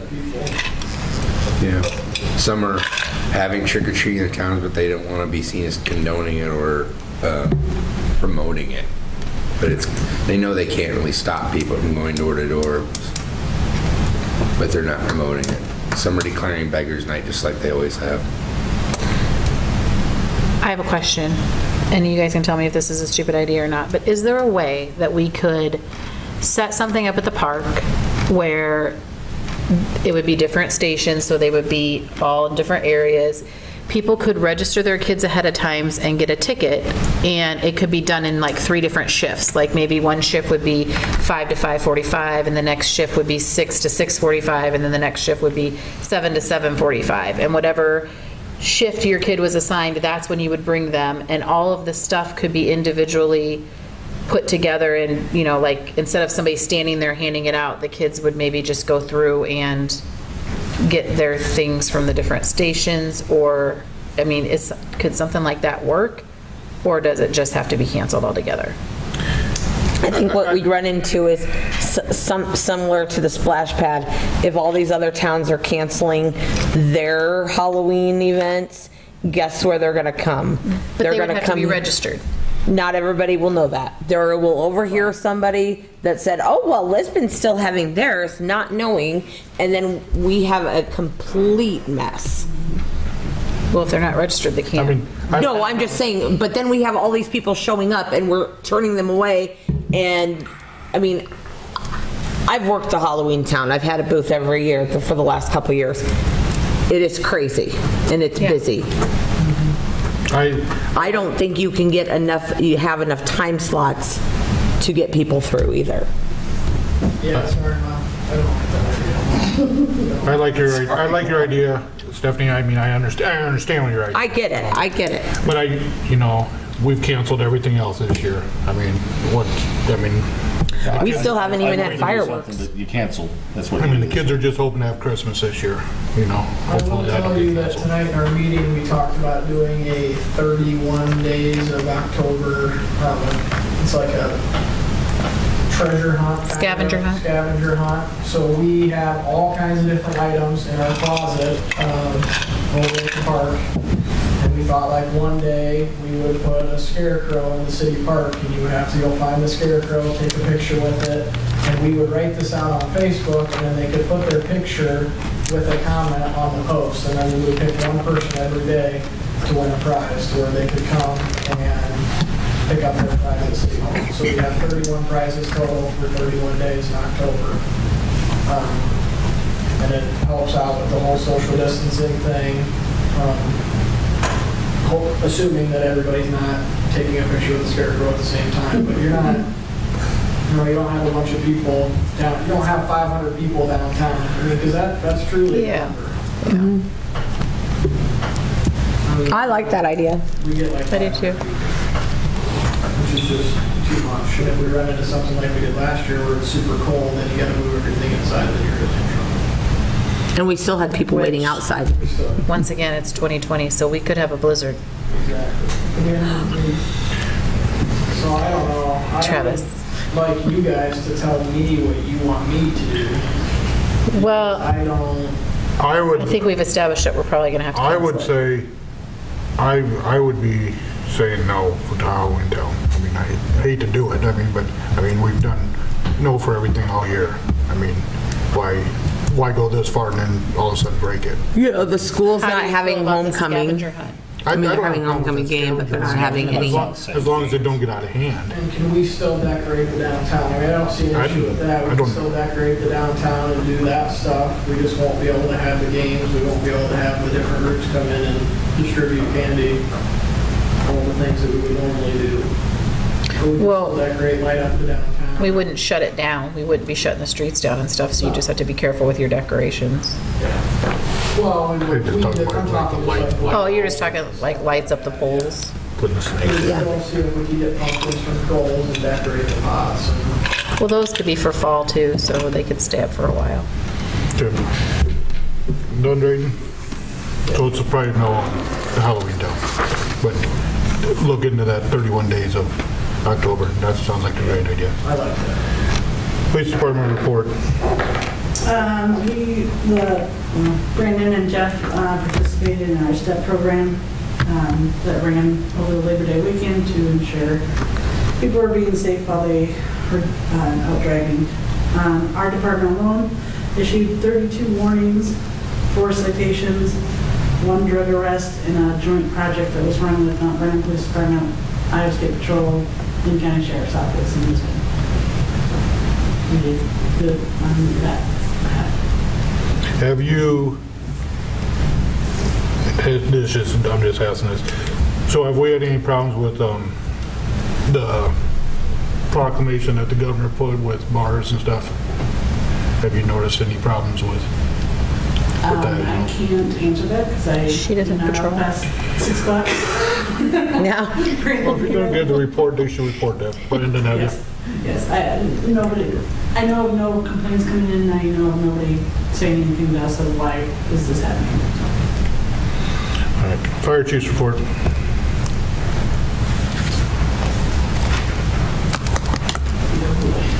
The only 2 things I have, as you guys know, both sirens were taken out in the storm. The one here at the city has been confirmed lightning, so that'll be whenever they get the invoice. We got it. You got it already? I think so. Was that the $16,000 something? Yeah, we got it. So Was that the bill that was just in our thing for 16,000? Yeah. Okay. the one at the highway was still in testing. I haven't heard back on that. That could be in there. It was all on the same bill. Okay, perfect. So, and then the only other thing is, somewhere between the high rail fire and during the storm and the calls after the storm, there was some damage done on the new truck. One of the brackets on the inside of the poly tank let go, and there's a bulge in the tank, and it's leaking probably 20 to 100 gallon a week roughly. So we're working with insurance. I sent these pictures off, and we're also working with the truck manufacturer to cover the tank. I should have more soon, but we're trying to, it was caused by we're thinking either the railroad tracks or ran over a branch, or something that caused that, a bind or something. So, but there was nothing obvious. The bulge isn't like humongous, it's just where the bracket is, it just kind of bulges out and there's like a hairline crack. So that's going to be out of service probably for a month here sometime soon, and we'll have to deal with that. I do not think as of right now, if it's not covered by insurance, I do not believe it's going to be a huge expense. I'm thinking hopefully under 5,000. So, but that's all I have right now. Thank you. Thank you, Brandon. City Administrator's report. Just kind of taking out FEMA. Tomorrow we're going to be wrapping up what we're submitting to FEMA. We had till a month afterwards, so the 16th is the deadline, but tomorrow I'm going to get it finished and submit. We're going to be right around their limit, which is we'll be right around 130,000 in costs, and that's the limit that would take us up to the next level. So I don't think we're going to quite get there. So that's kind of good, and it'll be easier to deal with. So tomorrow's going to be. I've gotten whatever invoices we've had in, and I think we got a couple more today from Martin Brothers. But this is the deadline, so we'll submit what we have. I met with YTT, the architects of the sports complex, last week. They are starting to get ready for the soccer field part. We're gonna start going over some specifics of they talked a little bit to me about the water and the sewer up there, but they're gonna have a few more questions for us, and then they're start getting ready for probably a winter letting. The project will be either very early spring or late winter. That's kind of what it sounds like, so we're getting that ready to go. that it? That's it. Let's do council reports first. John? We're looking for a representative for Lisbon on the Lynn County Crime Stoppers Board. I'll be going off at the end of this year. Lisbon Historic Preservation Commission is filing their application with the feds for the Meyer property to be on the historic register, and they're very much appreciative of council's help in getting that done. Also, welcome back, Doug. Thank you. Nate? No, you're not. You're that second. Sarah? Yeah, welcome back, Mayor. Glad to have you back.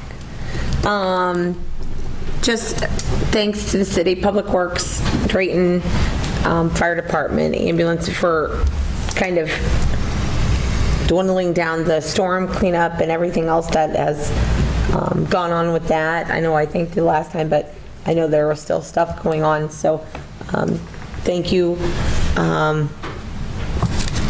There was something else I was going to say, and now I don't remember. Oh, I talked to, last meeting, we had spoke about the whole baseball field, which I've already talked to Drayton. I've talked to Eric Reese, and Eric Reese is under the assumption that when it is off season, Drayton will care for the field. When it's on season, the school will do it. So that was the understanding between the school. About to lose. We need to have a meeting with the school and go over that thing again. Because what they say they did and their off season, on season is not what gets done. We spend more time cleaning up their messes than we actually can doing other stuff. And correct me if I'm wrong, but I mean, they pile grass clippings up back there. The stuff isn't, when we got it set back over to us, granted there was a transition, but when Drayton and I went down to the park, it was not the same way that when we left it. So they haven't put lime on the fields for 3 years, right, Drayton? So at what point does the city keep doing this stuff? I don't know. I was just asked to talk to Reese about what the fields were, and that's what I did. No, so, I'm not. So if we need to have a meeting, then I can schedule a meeting with him. I don't know. Have we canceled our fall meeting that we have with school?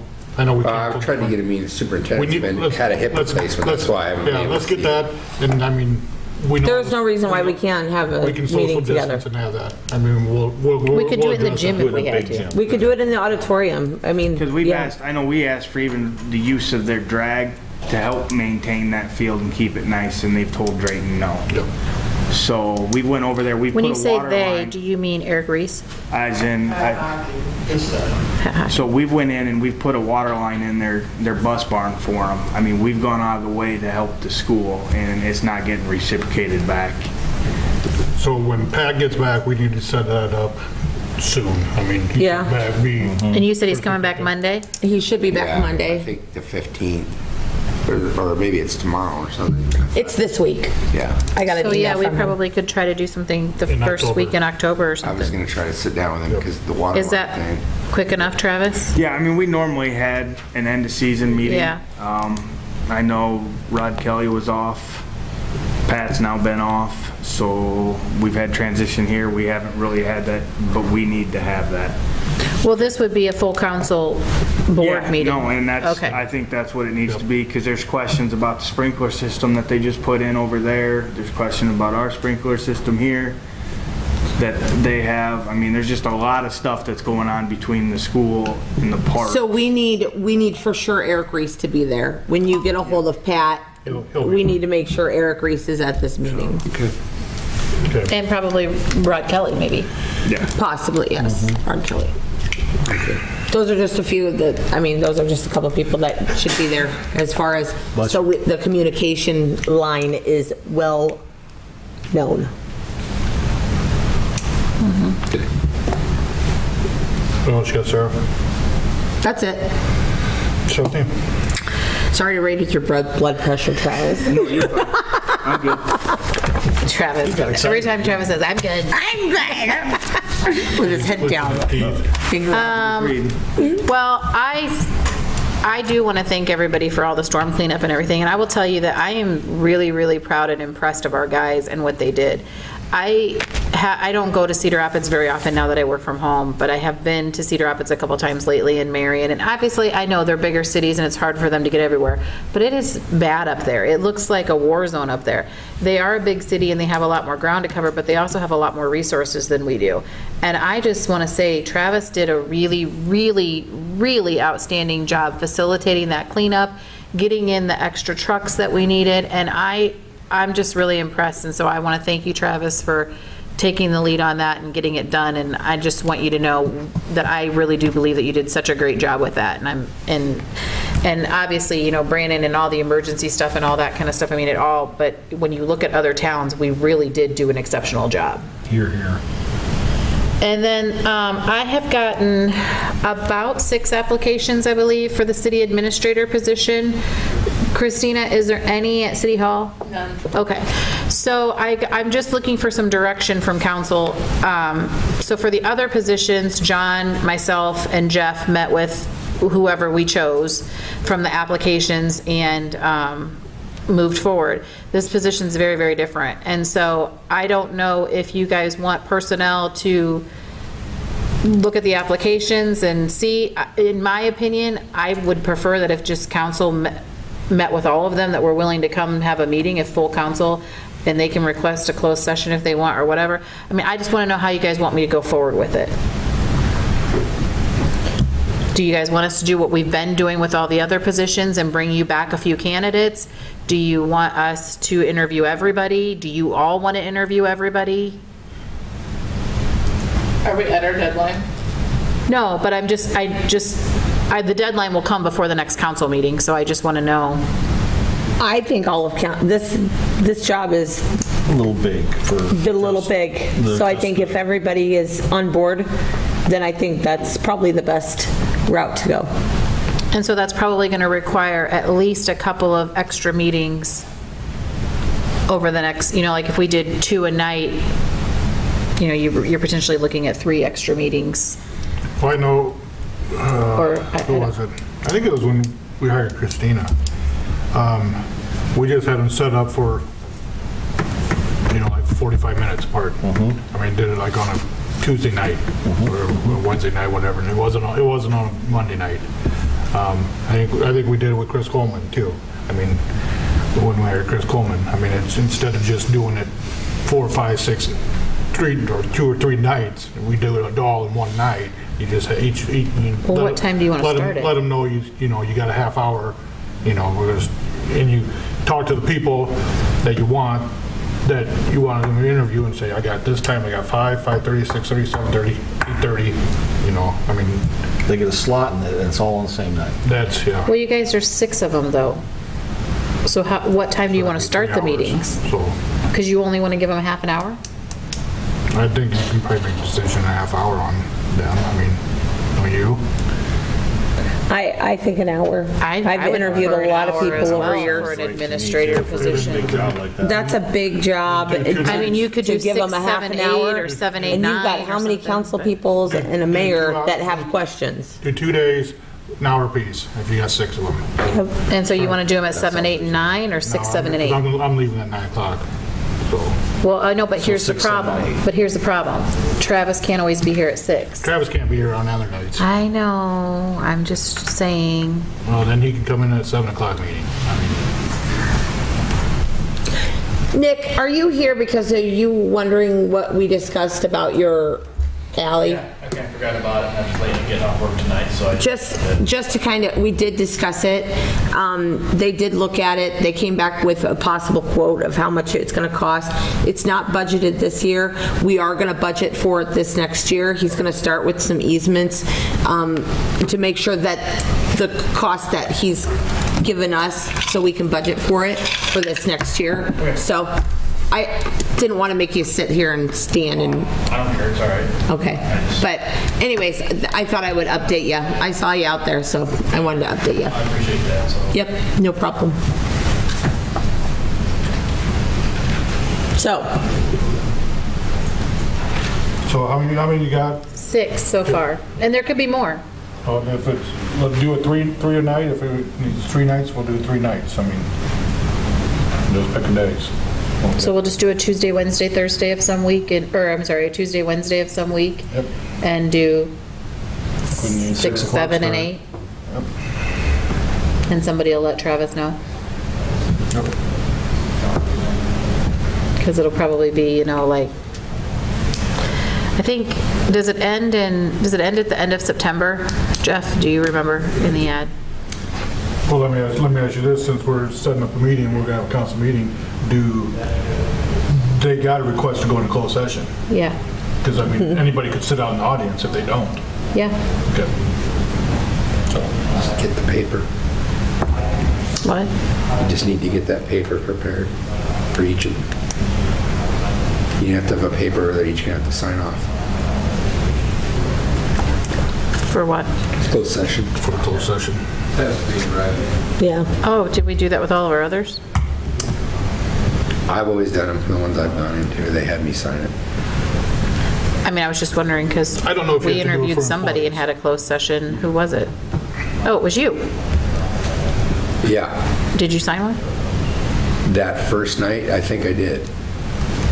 I think Pat Callahan drew it up. Pat probably. Maybe. I've never heard of it, so I didn't know. But yeah, we very rarely do we have to do interviews in closed session.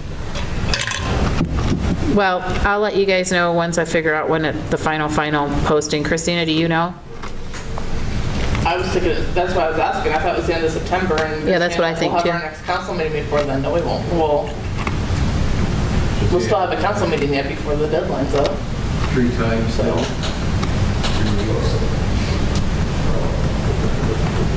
Yeah. I don't know.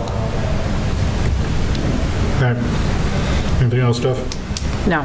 Nate? I don't have anything new, but I ditto everything that Stephanie said about Travis and all of our city workers and the supporting staff and subcontractors that we hired to get cleaned up faster than I think any other community did. Stephanie, you're right. Cedar Rapids is a war zone. My father-in-law passed away a couple of weeks ago, and at his funeral at Cedar Memorial, it's a very different place. All the trees are gone, and it just looks horrible. And all the streets around it are just packed with limbs and fence pieces and everything down. Is Connie out there? Is Connie still here? But so yeah, great job. Connie's still here? No, I think she left. Second thing, welcome back, Doug. I cannot express how happy I am that you're back. And that's it. All right. Goal setting. When's that? October 5th. Can we get that on the city website, Christina? I'd like to have people from town involved in this. Well, now that you bring that up, well, that technically was supposed to be on the agenda tonight for discussion. Oh, yeah. To tentatively set it for October 5th, because I believe there might be some council members who aren't really sure that they want to do goal setting or pay that kind of money to do goal setting, let me put it that way. But it's not on here. So maybe we should have that on the 28th, I guess, meeting, Have it on the agenda? on whether or not we want to move forward that way. Okay. Put that on there. I just want to thank the council, city administrator, Christina, city public works and everything for the last 2 months that I've been gone. I appreciate everything you guys did. I still kept in touch. I mean, it wasn't like I just left. Also, I wanted to thank Connie for her service. I never did get a chance to thank her. She was a great asset to the city. I was sorry we lost her. Looking forward to moving forward with this. There are a lot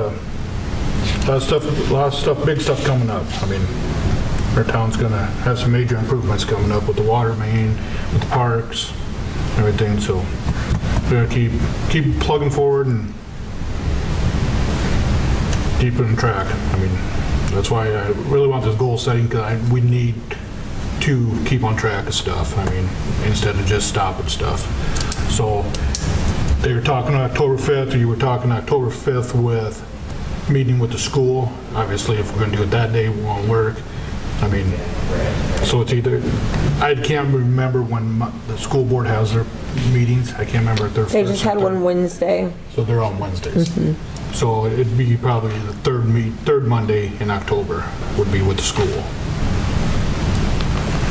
But we do need to have a meeting with them because, I mean, there's other stuff